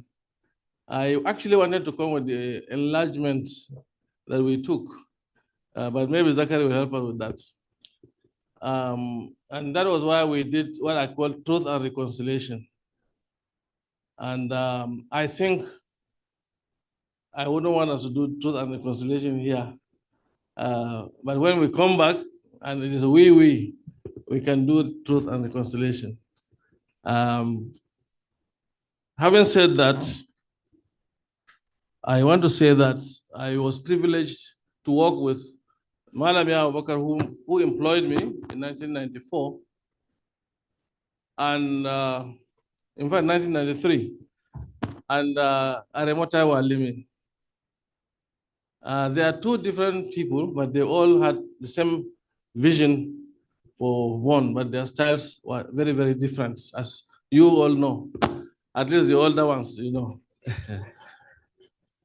And what I did was to simply adopt the two of them. So I'm happy we are talking about leadership. Theory X and Theory Y. I'm privileged to have served one for 22 years and 10 years as DG, 6 months as acting DG. So I know a bit inside and out. So when I see Amarachi, when I see Kasali, when I see, I know what everybody is capable of doing and saying. I started this career, sometimes I'm actually, many people are confused. I'm a main accountant or a broadcaster. I know. But actually I started as an underage person at the age of 17 as a broadcaster, junior producer in the All Gongla Broadcasting Corporation before I went to university. And I was fortuitously back to that organization as GM of Gongla Broadcasting Corporation. The rest is history, and I became DG of Voice of Nigeria. On events like this, sometimes we must be captured by nostalgia. And if we are captured by nostalgia, the way to go about it is to relive all experiences. And maybe that can cure some nostalgia. And I want to say that the hallmark of what I left in Bonn is the family spirit, which I'm seeing today. And I want to congratulate Jibril Baba Ndache for in bringing this family spirit that I have always known Bonn for. I want to say that Bonn has really gone through what was once a golden era, with all humility. But the wish of every father is that, like Professor Jerry Gana said, is for his son to do even better. May Jibril Baba Ndache do better than me. So from golden era, we are looking forward to a diamond era. Posterity becomes on you, sir, DG, to take one to the golden era. God will help you. I can see the vision. I can see your PPP plan. These are things that I believe that will work very well for us. We have had a one when, before a staff goes on assignments, he is paid his entitlements 100%.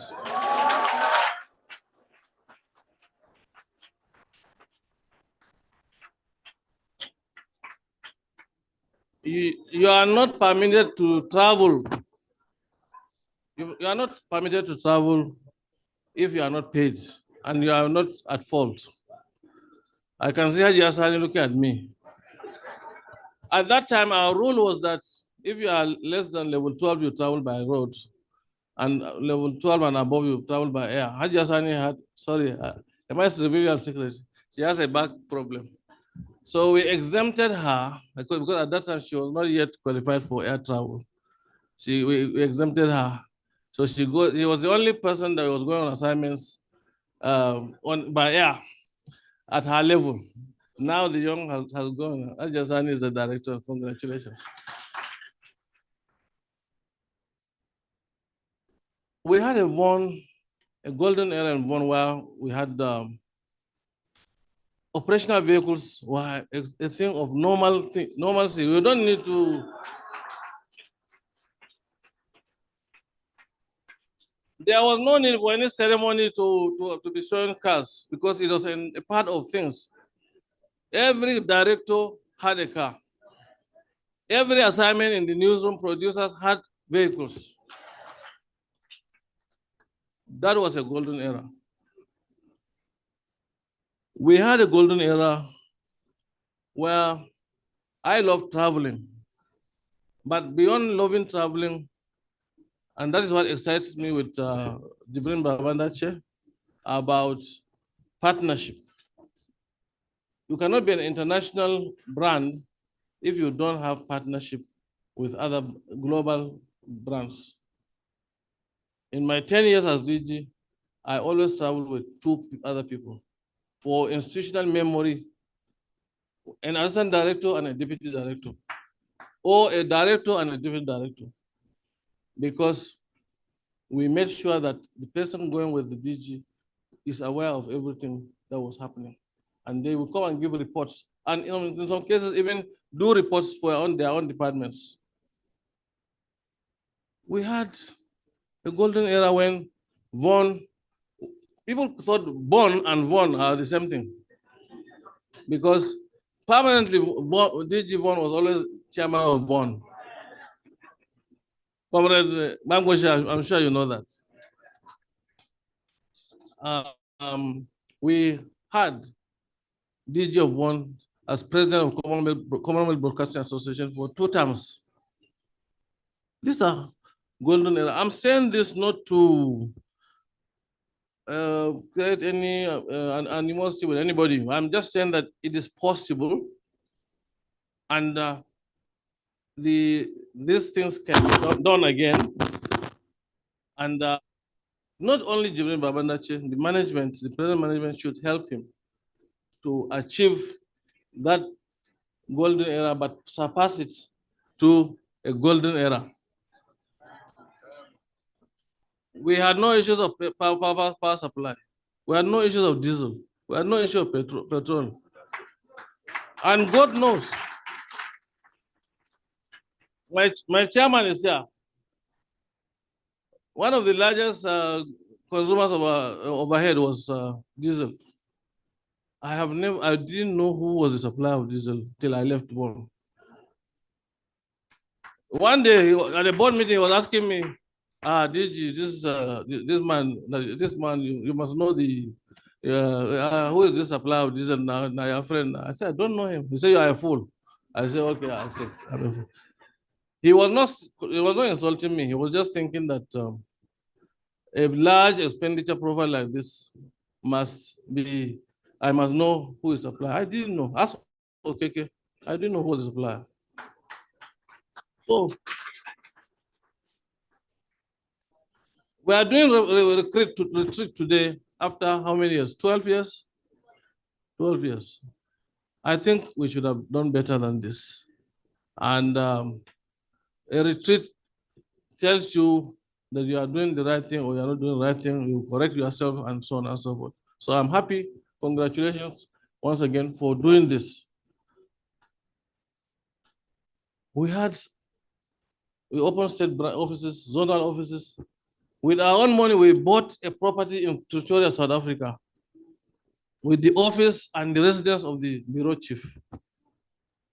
And there were no issues. We were regularly funding and there were two staff all the time.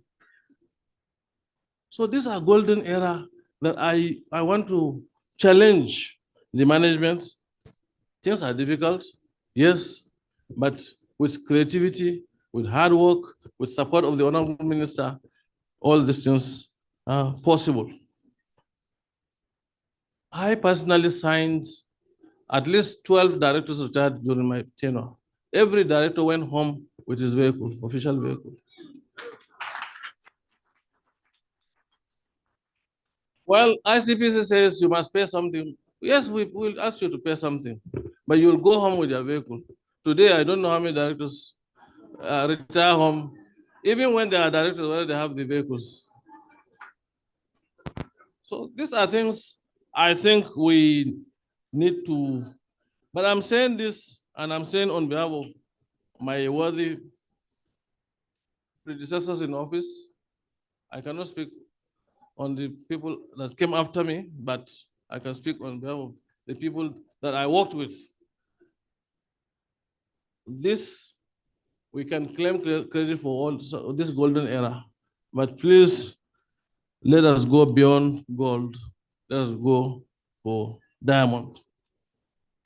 In conclusion, this is very critical because we are talking of leadership. The Enabling Act of Voice of Nigeria states clearly who should be made the DG of Voice of Nigeria. We all have our different areas of strength. Somebody will be a very good person as publicity secretary of a party. Somebody will be very good as an engineer. Somebody will be very good as a military man. Sorry, Mawadaji, you lost your military career. But the law says who should be there. And therefore, if government appoints somebody who is not qualified by law, the staff and the unions should bring the attention of the authorities. I'm sure most of these ministers, when they appoint, they didn't look at the laws. But if somebody looks, we are in a democracy, for God's sake. So it's critical. I'm happy that, and I'm saying this not because I want to make you happy, but you are qualified by that law. But moving forward, we must make sure that the Enabling Act of Voice of Nigeria is respected. And if it's not respected, we should draw the attention of many times, the political leaders, they don't even know what the law says. But if you tell them what it is, they will abide by it. They are all Democrats. So I want to say that having spent 22 years of my adult life in Voice of Nigeria, and much more in Gongola Broadcasting Corporation, New Nigerian News Agency of Nigeria, Adamawa Broadcasting Corporation, and so on. My life is tied to Voice of Nigeria. And it is my passion, it is my interest, it is my desire that Voice of Nigeria must excel.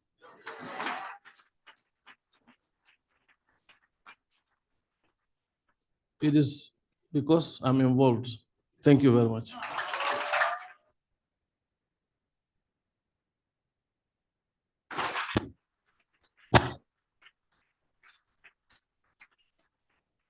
Thank you very much, Madam Abubakar Jijiwa. It's understandable. It's a homecoming. We all know how it feels like when you return home. And there's still a lot to talk.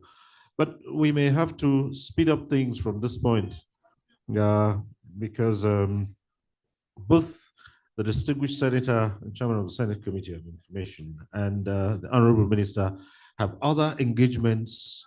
And so we need to speed things up a little bit so we can get this done. Now, may I now call on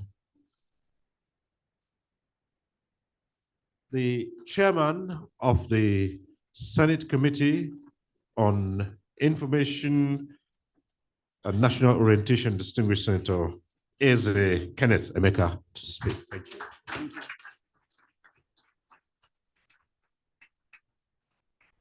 The Honorable Minister of Information and National Orientation, a very hardworking minister. I think you should be given the award of being one of the best ministers. And the major stakeholder here, I wonder what you expect us to say when stakeholders like Professor Jerry Ghana has spoken. I believe he must have spoken on behalf of all of us. But for record purposes, let me rest on the established protocol to thank all the DGs and the family spirit I always see in every function I attend under Ministry of Information. And I believe this is because people like Professor Jerry Ghana has passed through this industry. They left a wonderful legacy. Thank you, Prof. I want to also thank the DG for organizing this program, this retreat at a time like this. And Voice of Nigeria by the name remains very sacrosanct among other agencies under Ministry of Information. I think Voice of Nigeria should be number one. And I'm happy adequate attention is being paid towards Voice of Nigeria and having the right people in the right places in the mode of the current DG. I just listened to the past DG with passion. He spoke from the heart. He showed passion. I think at the concluding end, he almost shedded tears. I didn't know if any one of you observed that. It shows how important this agency is. And I challenge all the staffs to take this home and take this agency to your heart.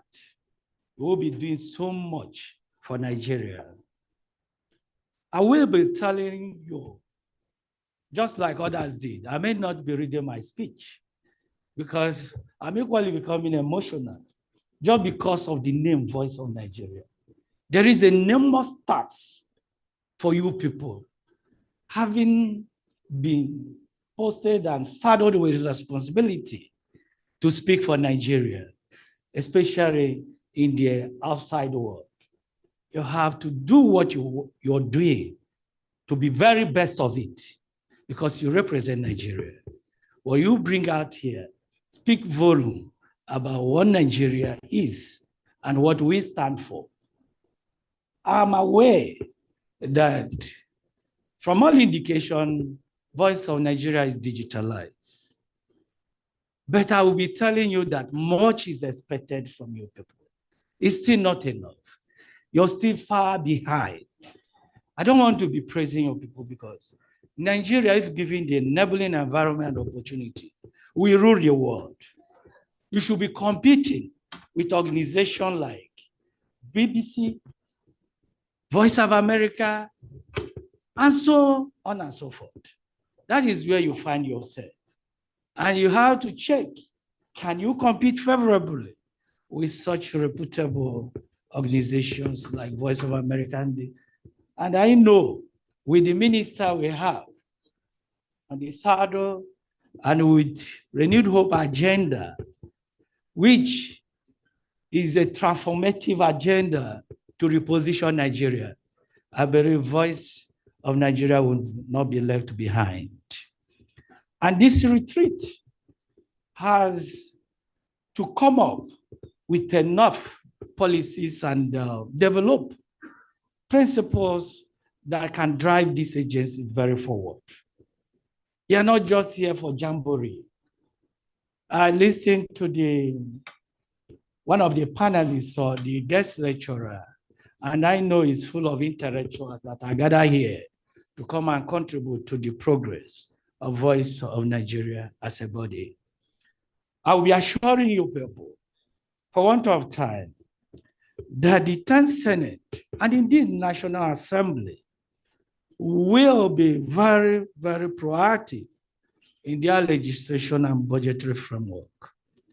The Senate and National Assembly would also be looking at the establishment law with a view to amending or removing any clause that may hinder the realization of the noble objective of Voice of Nigeria of 21st century.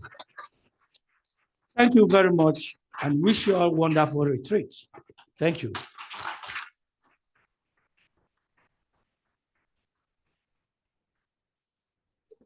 Thank you very much, distinguished Senator. Thank you for a goodwill message.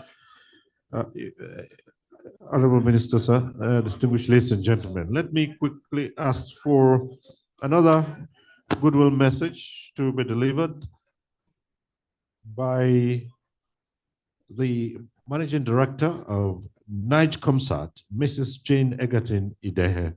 And once again, would like to appeal that this message should be under 2 minutes, if we can keep it that way. Is she here or do we have a representative? NIGECOMSAT, MD? No, okay. All right. And okay.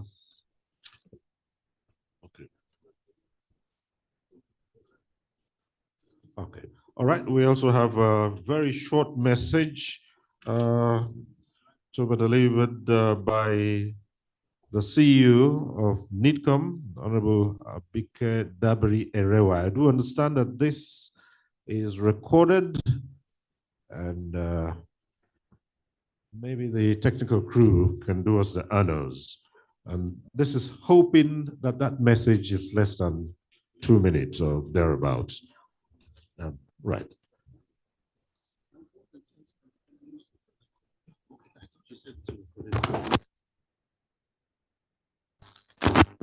Honorable Minister, the DG, Papa,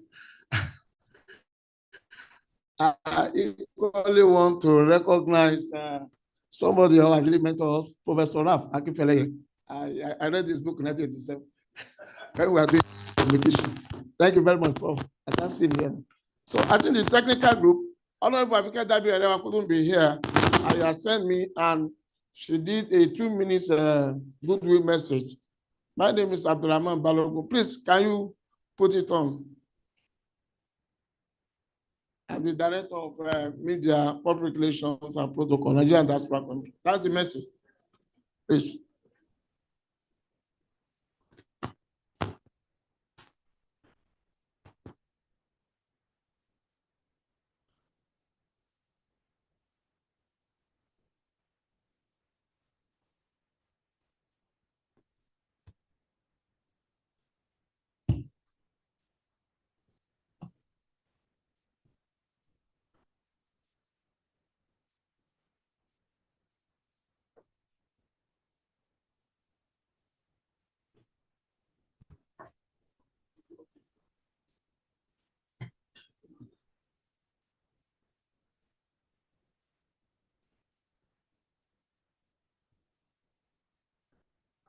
I don't know.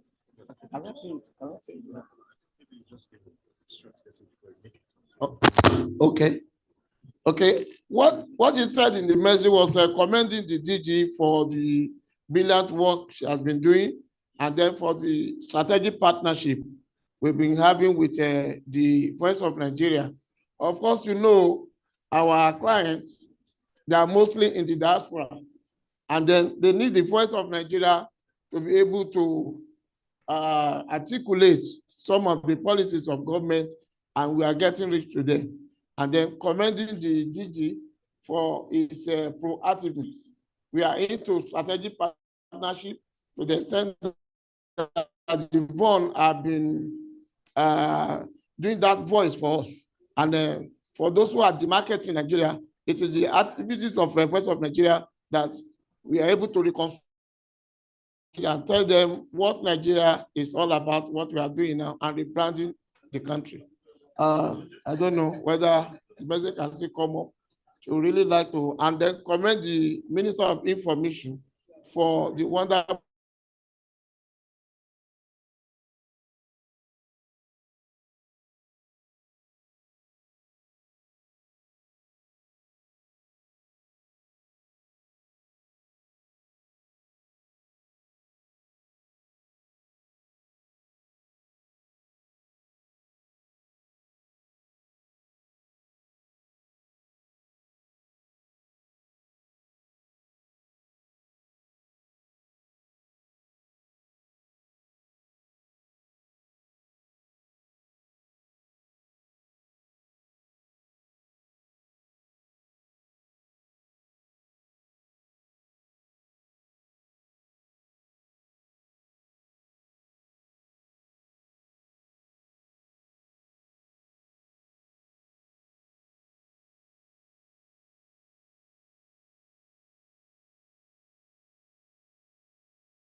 the Honorable Minister.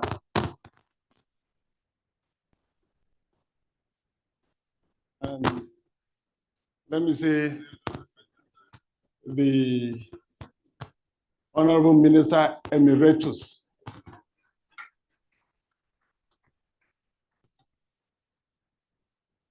The Chairman Senate Committee who has left. Former Directors General of the Voice of Nigeria.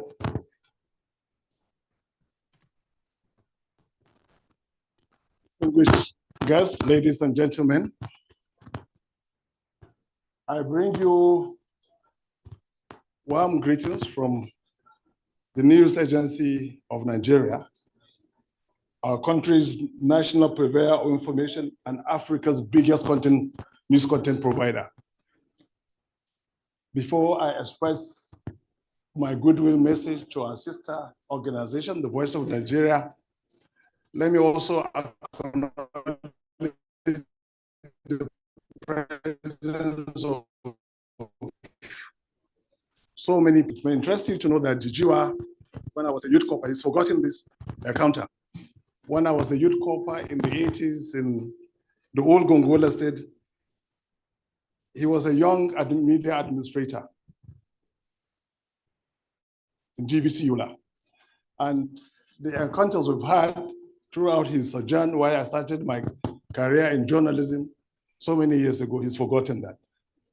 And until recently when we reconnected, and today we're here. I remember very well when, as a retiring youth corper, and then he was the general manager of Gongola Broadcasting Corporation, he predicted something, he's forgotten that. And that prediction has come to pass. So thank you for giving us leadership way back then. And of course, Professor Ralph Akinfile. My first encounter with him was in 1991. He coordinated a workshop organized by the Nigeria Association of Chamber of Commerce and a US-based organization. That was in Ijebu-Ode, 1991. Thank you very much. So many years, and he has remained full throttle for this great journalist as a teacher of communication.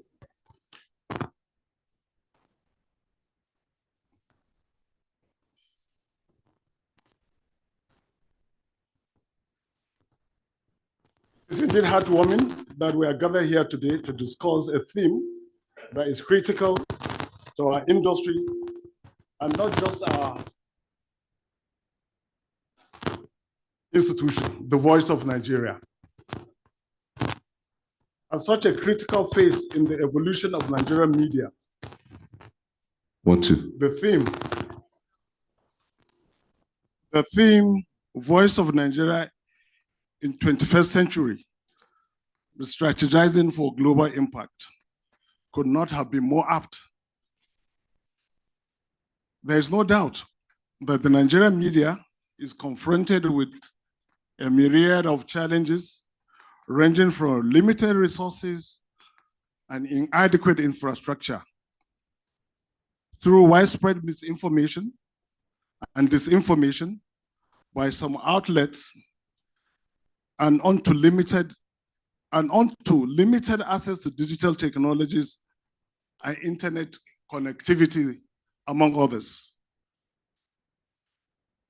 These are benumbing challenges, but certainly not unsurmountable if we deploy our creative ingenuity and willpower. I see that happening in the Voice of Nigeria. Share willpower. Let me just let you into a window of what we have done when we came into office, into the leadership of the News Agency of Nigeria in October last year. I made it very clear that the inaugural management meeting that we must quickly hold on to management retreat to determine the path we must plod. We held our first management retreat in Kaduna within weeks, and it turned out an eye-opener for most of us.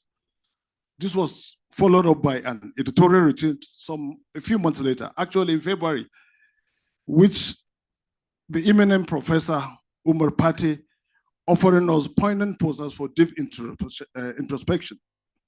Happily, here he is today to graciously allow us to drink from the fountain of his knowledge. One telling lesson from both retreats we had was the inevitability of innovation in an increasingly shrinking media space, marked by convergence and artificial intelligence. Indeed, we dare say that the future is already here. We must hearken to the clarion call, like we say in NAN, innovate or you die. Distinguished participants, I've been told I have 2 minutes.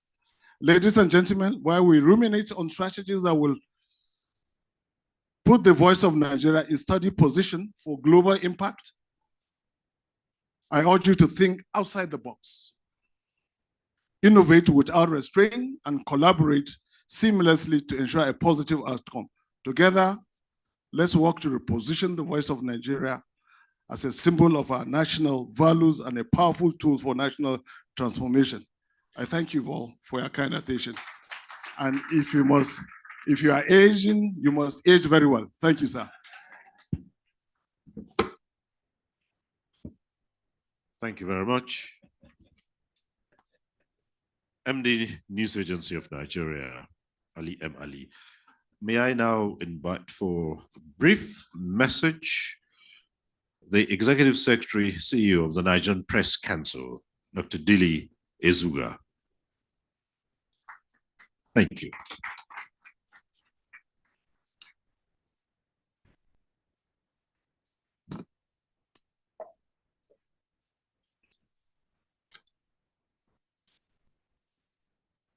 Honorable Minister, distinguished ladies and gentlemen, may I stand on existing protocol to thank my colleague, the DG Von, to say we have learned so much from you. Dr. Bulama said that under the Honorable Minister, so much good will come out of this ministry. I stand on that. And from what we have learned here today, what's that is higher than diamonds, sir? You're the golden era. You wish him the diamond era. We at the Nigerian Press Council, we come with something higher than the diamond in 2025. Thank you very much.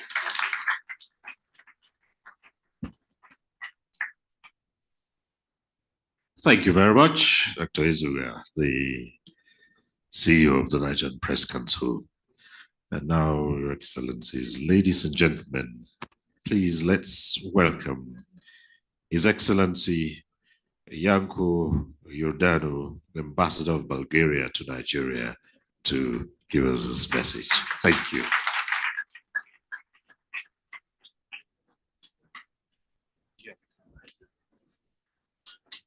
Good afternoon, Honorable Minister of Information and a great friend of Bulgaria.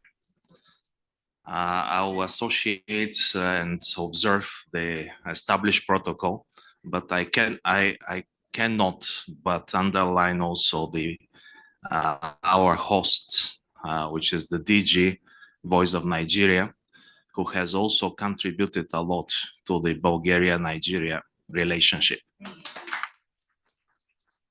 Usually at media events, as a good diplomat, I was advised always that there should be a healthy relationship between diplomats and media experts. And the healthiest relationship is when the diplomat speaks as little as possible, and when the media man speaks as much as possible. So for me, the 2 minutes time frame will be more than enough. But having pointed the difference between diplomacy and media, let me also underline the similarity. And the similarity is actually perfectly referred to into this year's Bonn retreat topic, which relates to the need for both diplomacy and media to understand the context in which we operate. The strategic global context, the strategic regional context, the strategic national context. I think this is at the core of what the diplomacy is doing. This is at the core of what media is doing. And this is where the two very maybe different professions are actually meeting at the end. For Bulgaria and Nigeria, the strategic context is shaped by the 60th anniversary of the diplomatic relationship that has been celebrated at many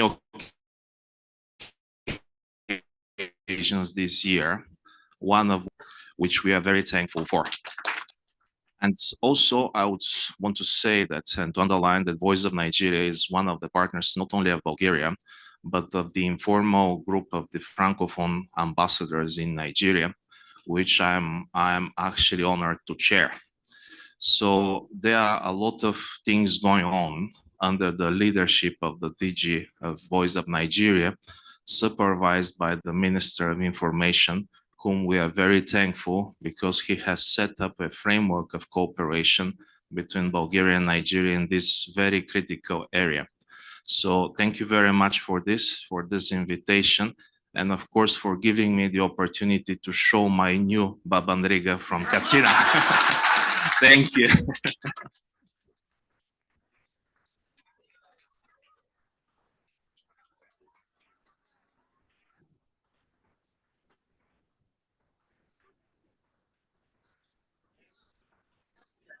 Thank you very much.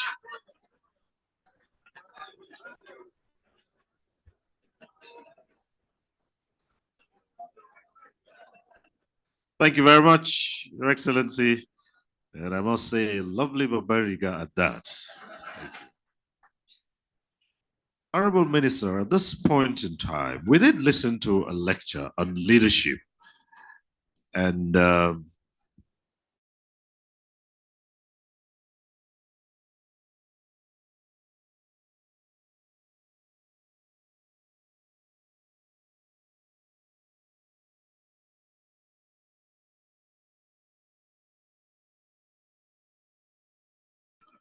to the discussants.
In the afternoon, you came out with the Federal Executive Council, and today you are here.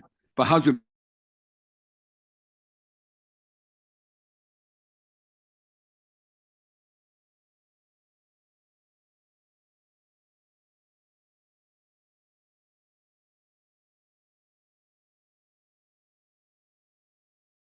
lecturer, it will be very inappropriate for me not to say something about the representation of the. Therefore, I seek your permission to kiss my presentation. That is to say, keep it interesting, short.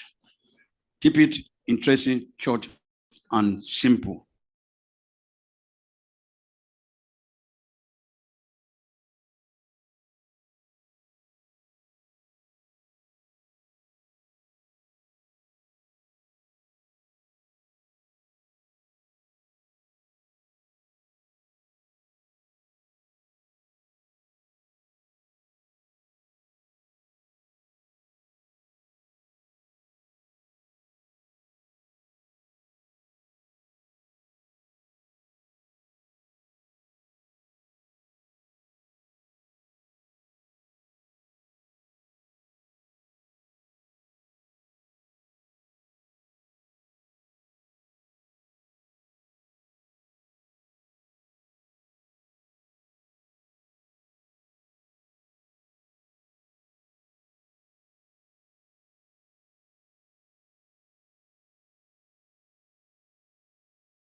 Must work together, and SADNAC, I appeal to you to make sure you have the convergence. The next take for my brother, Voice of Nigeria, is the need to Africanize your program and your information. You are the voice of Nigeria, and indeed, you have to Africanize your program. In doing so, there's a need for content pluralism, diversity of ideas, bringing about the cultural peculiarities of Nigeria and the cultural peculiarities of Nigeria to the whole world. And the concept of the global village will be applicable. And indeed, Marshall McLuhan, who propagated the concept of global village in 1984 and so. Today, if you are alive, you have changed it. And since he was not alive, and I'm still alive, 2003, I've changed that concept of global village. I said in my research that in view of the sophistication going on in the media landscape, ICT and the rest, the world is no longer a global village, but what? A global bedroom. A global bedroom. You can sit in your room and do all kinds of transactions and do the like. So, DG, Voice of Nigeria, you have a voice now. You must try as much as possible to suffocate the so-called social media, which have turned to social disorder. I don't call them social media. The reason is that when the owner of Facebook came to this country some years ago, we were in the hall like this. We asked him the question, are you practicing journalism?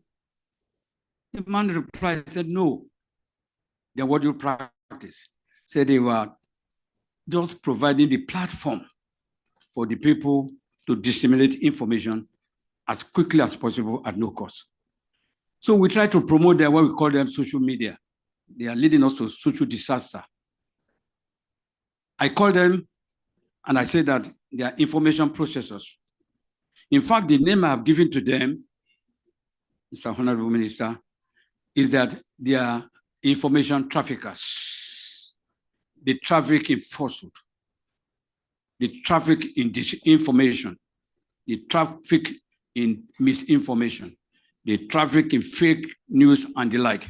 So it is the point of view of DG, you must try as much as possible to suffocate them. You cannot send them away, it's not possible.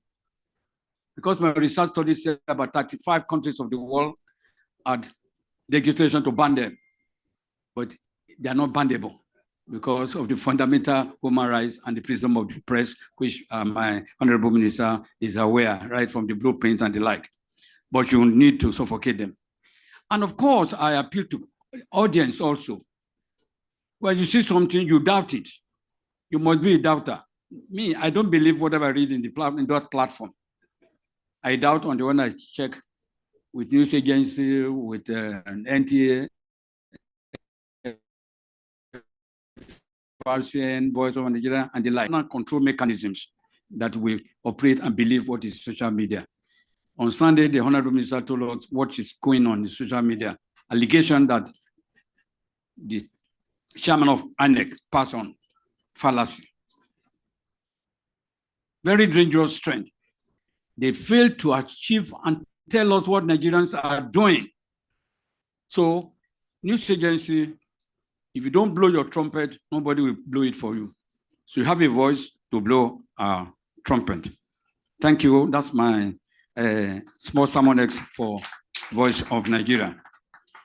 Then I go on to the paper presentation by my good brother, Dr. Fadolakbo. I didn't expect anything less than that from you. However, I just want to emphasize some aspect of the presentation. The first one is to say who is a leader, which we have explained to us. Then I ask, where is he leading us to?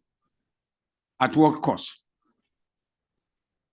I ask, when they come up and tell us that there is light at the end of the tunnel, I ask my colleague, what type of light at the end of the tunnel? Is it a green light, or yellow light, or amber light, or red light, or infrared light? What light are we talking about? For the Voice of Nigeria, I submit it should be green light at any time. Concept is communication. Professor Adeni, you understand? In our Mass 101, we say what? Information is power, and communication is empowerment. So if you are going to communicate, you must use as a leader any of these three patterns of communication. The first pattern is what I call the vertical pattern of communication. I would not recommend that one for Voice of Nigeria as a leader, because vertical pattern of communication is very rigid, very regimental. The leader is up there, and the audience and the followers are down. It does not bring any good result. The second pattern which a good leader may exhibit or practice is what you call the horizontal pattern of communication. This is when the communicator and the communicatee, the leader and the led, are on the same frequency. They will communicate. But since the leader must be disciplined and will give instruction, it is good, but not fully recommended. And we ask, what is it professor is saying? Is it vertical not good, horizontal good, but not sufficient? I therefore, Voice of Nigeria, as a leader, I recommend the third one, which I've titled horizontal vertical pattern of communication. The horizontal vertical pattern of communication in this sense is to take a little bit from the vertical, a little bit from the horizontal, and blend it together. Because you are a leader, and therefore you must be able to seek balance between vertical and the horizontal, as the presenter told us about democracy and autocracy. The other concept here is relationship management. How do you relate to your staff in terms of staff discipline, in terms of staff welfare, in terms of staff appointment and disappointment? Because sometimes you appoint and you disappoint. So a good leader must be able to use that concept. Now, finally, I like to end my intervention with the two typologies. The speaker said theories. That is S and Y. I call them two typologies of leadership. While the S stands for people who would not want to work. They are unwilling participants. The Y in this typology is people who don't want to work. They are unwilling participants. Why people want to work are willing participants. They need not to be encouraged or coerced. They are prepared to work. The Y people are unwilling participants. And what do you do as a leader? You must seek common sense between the willing participant and the unwilling participant. Why? As a leader, I submit that you must be a shock absorber. In the same way, if you are going to lead effectively and have good followers, you must be able to accept sense and nonsense. Accept sense and nonsense. But at any given time, you make sure that senses are more than the nonsense. I thank you for good presentation. Thank you. Thank you very much, Prof. Thank you. Well, again, I might just need to quickly draw attention to the fact that time is not our friend, and so even as we all would love to have the contributions in greater detail, we would have to limit them. This is just so that the chairman of today's occasion, who has quite a busy schedule, would have the opportunity of listening to the discussants. And therefore, may I appeal at this point that the discussants try to, it might look very difficult, but try to pack it all in about 2 minutes. Well, please welcome Professor Oke Ikechukwu. Thank you. Serious. This is an act of wickedness. Honorable Minister, I stand under your protection to deem all protocols observed. I start by the question the distinguished senator asked, whether Vaughan can compete with BBC and the rest of them. The answer is not only yes, or that I believe the senator had paid a little more attention, would have known that that's what's already happening, true or false. Those who agree, say aye. The ayes have it. So re-strategizing for global impact, that means there's a strategy you are trying to change. Do we agree? That's number one. Number two, a strategy change must be led by somebody. That's why there's leadership. Number three, NAN already has laws that set it up.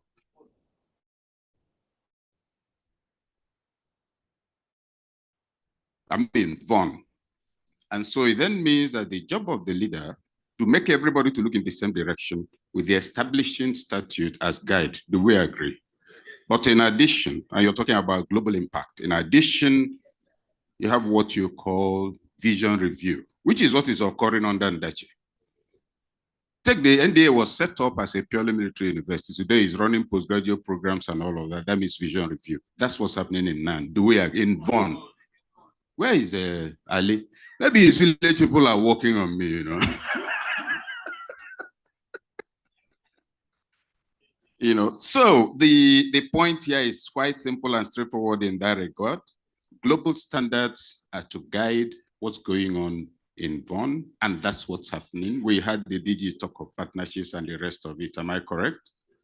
Then three, you're talking about convergence and then generational appeal. You cannot go anywhere today except there's cross-generational appeal. The initiative of relating with core members, because I work with a lot of youth, getting them, and even them going so far as to present ideas on how the DG can connect with this generation is something on its own. Please, let's clap for him. And the other point, which is mentorship.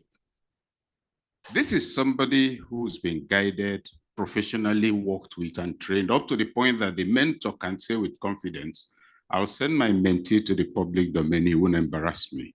Clap for the minister. But see the other point. Alhaji Jiji were here. I was SA to Minister of Information when he was made DG. The minister said, this is communication is a profession. Therefore, all parastatals under the ministry must be manned by professionals. For the first time, the job was advertised, am I correct? He applied, he was interviewed. Emekamba was sourced from MultiChoice. He didn't apply, he was the best. He was captured, kicking and screaming and made a DG. Afolabi, that's how it should be. And we are seeing in Vaughan a professional.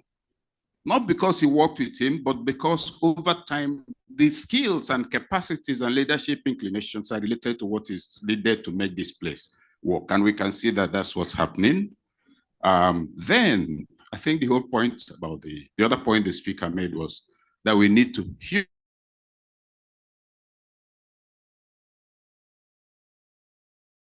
of welfare. We must also know that our responsibility as leaders is not to make people happy. Is to keep them on the right path. Therefore, overindulgence will lead to irresponsibility. We must also know when to encourage the spirit of sacrifice. We have too many expectant, entitled persons around us. When you don't encourage sacrifice and self-discipline,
self-awareness, you beat the hell out of your son for asking a question. So you're not emotionally. I thought I should bring that in. And the point of bringing it in is for leaders to know leave types of theories. Think of sources of leadership authority. You have epistemic authority conferred by knowledge.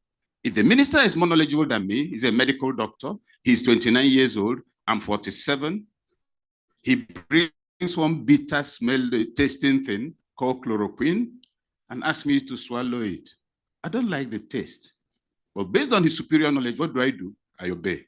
Your child doesn't want to go to school, but you know that if this child doesn't go to school, he will not amount to anything. You use not just your age, but epistemic authority, superior knowledge to insist. So leadership is not always about laissez-faire. You must know when, based on superior knowledge and insights, to be a commendable tyrant. And to be tyrannical without apologies. So this whole thing of everybody quizzling and struggling not to have a voice, that's not how it works. A leader must be able to say, here I am. Not by raising his voice, but everything that emanates from him. Look at the minister here, sitting here looking quiet. Everybody thinks he's quiet. He knows what he's doing. His authority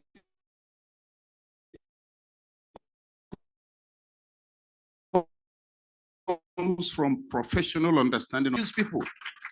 when you should be believable when people cite you. There should be a decency about your person. The more that comes out of you would make sense. So screaming is not a virtue in any culture. In Nigeria, not among the Yorubas, not to Yoruba, not to, just screaming. Oh, I can tell Ibrahim here to go to hell. Clap for me. The question will be, who taught you that? So finally, oh yeah, so epistemic authority is one. The other one is paternalistic authority. You don't argue with your priest or your imam because you recognize him like a father, because he's the agent of another. Do we agree?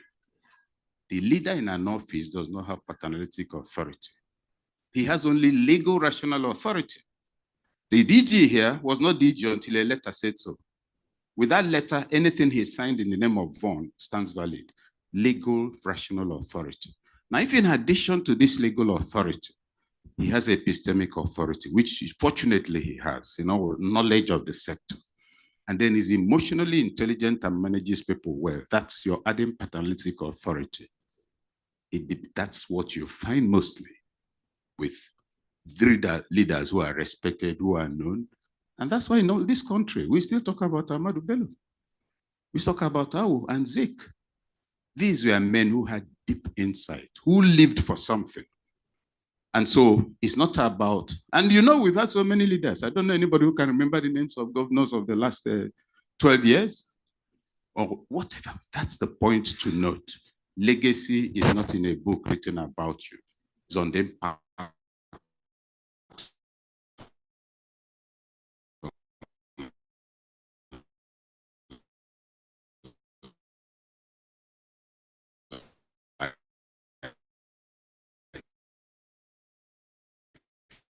And what I see is a director in the Voice of Nigeria, such that when you of Nigeria,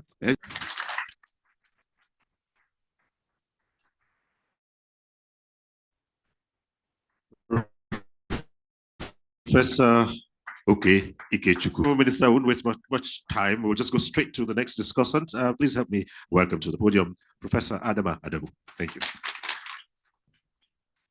Well, we'll see how you can do this in 2 minutes as well. Thank you. Difficult.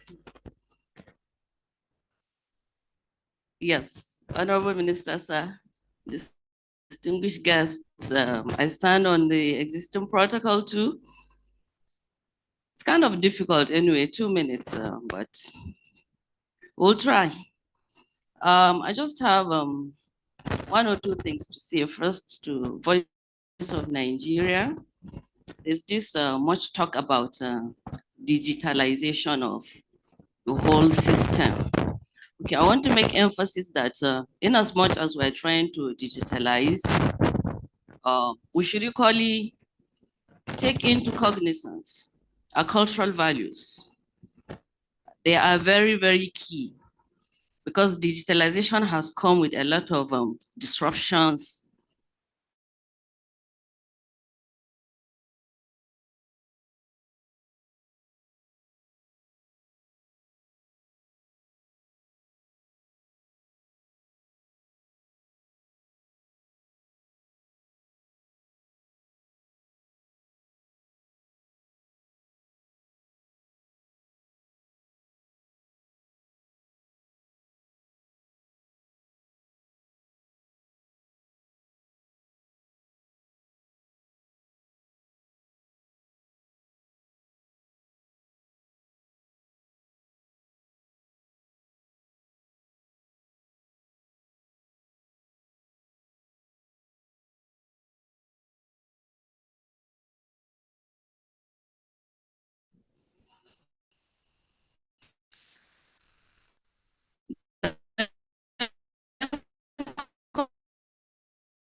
Coming back to equally taking note of some of this data seems to be more inclined to less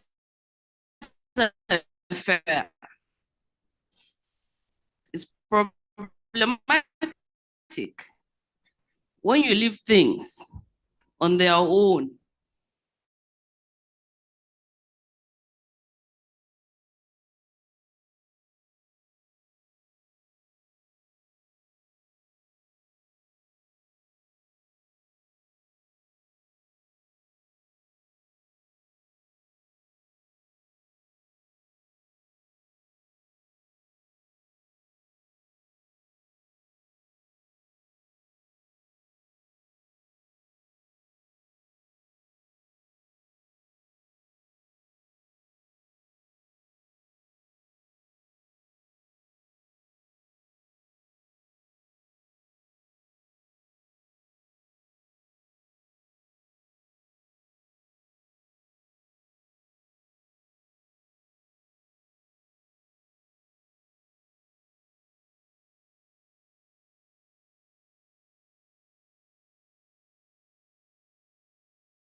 a leader or am I a boss?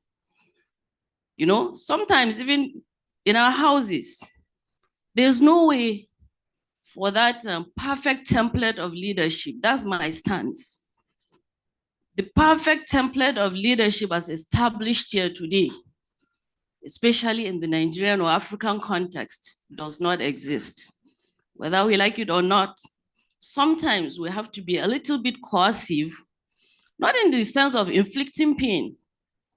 Sometimes we have to treat people with reverse psychology, you know? So to say that everything will have to go, you know, you have to be patting people to be doing their jobs, I think it's not really what we should be doing.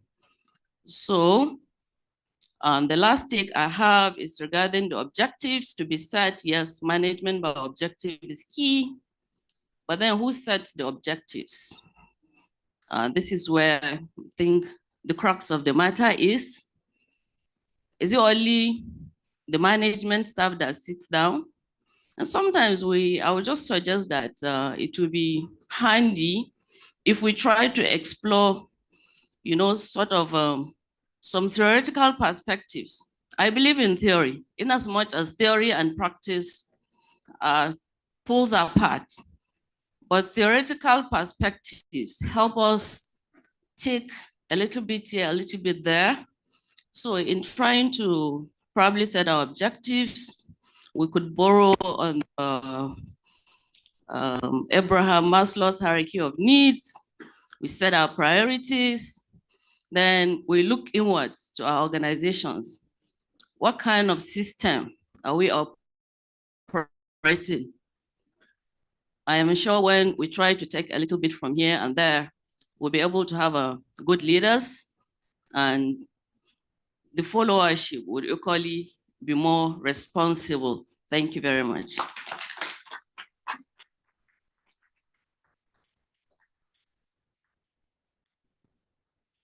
Thank you so very much, Professor Adama Adamu.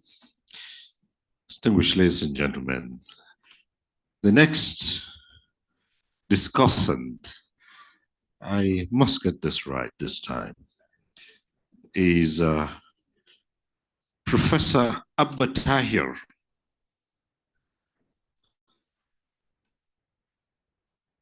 Yes. Professor Abba Tahir Kakakin Fombina, and that translates to spokesman for the Adama Emery. There's a reason which I might not let you into why I have to call. I'm also a homeboy. This is homecoming for me, but I'm not going to delve into that now until the beginning of my paper.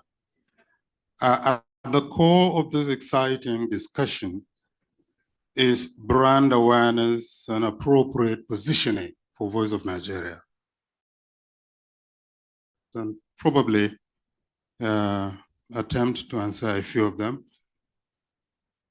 Voice of Nigeria employees aware and sensitive about the station's physical brand identity? Are you?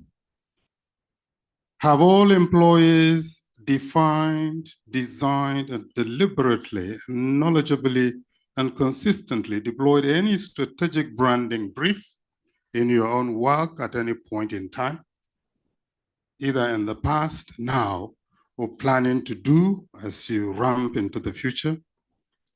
So beyond the bluish Ashoebi wearing aides at this retreat, who have helped us through when we were coming, could the employees been dressed in branded outfits to openly and powerfully implant the identity of Von before all of us?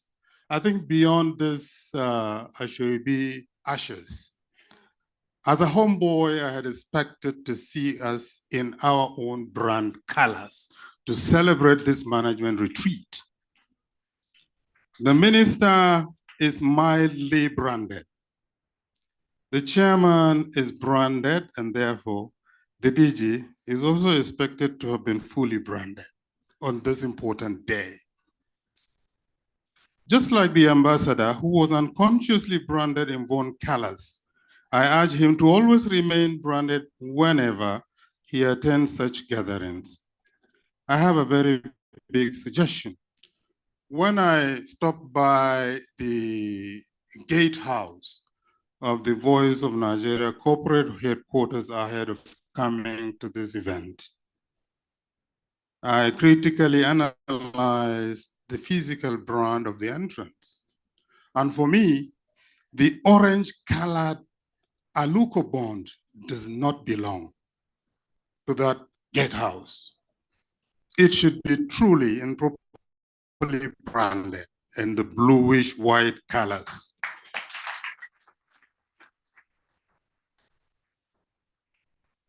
Mr. Chairman, as a homeboy coming home,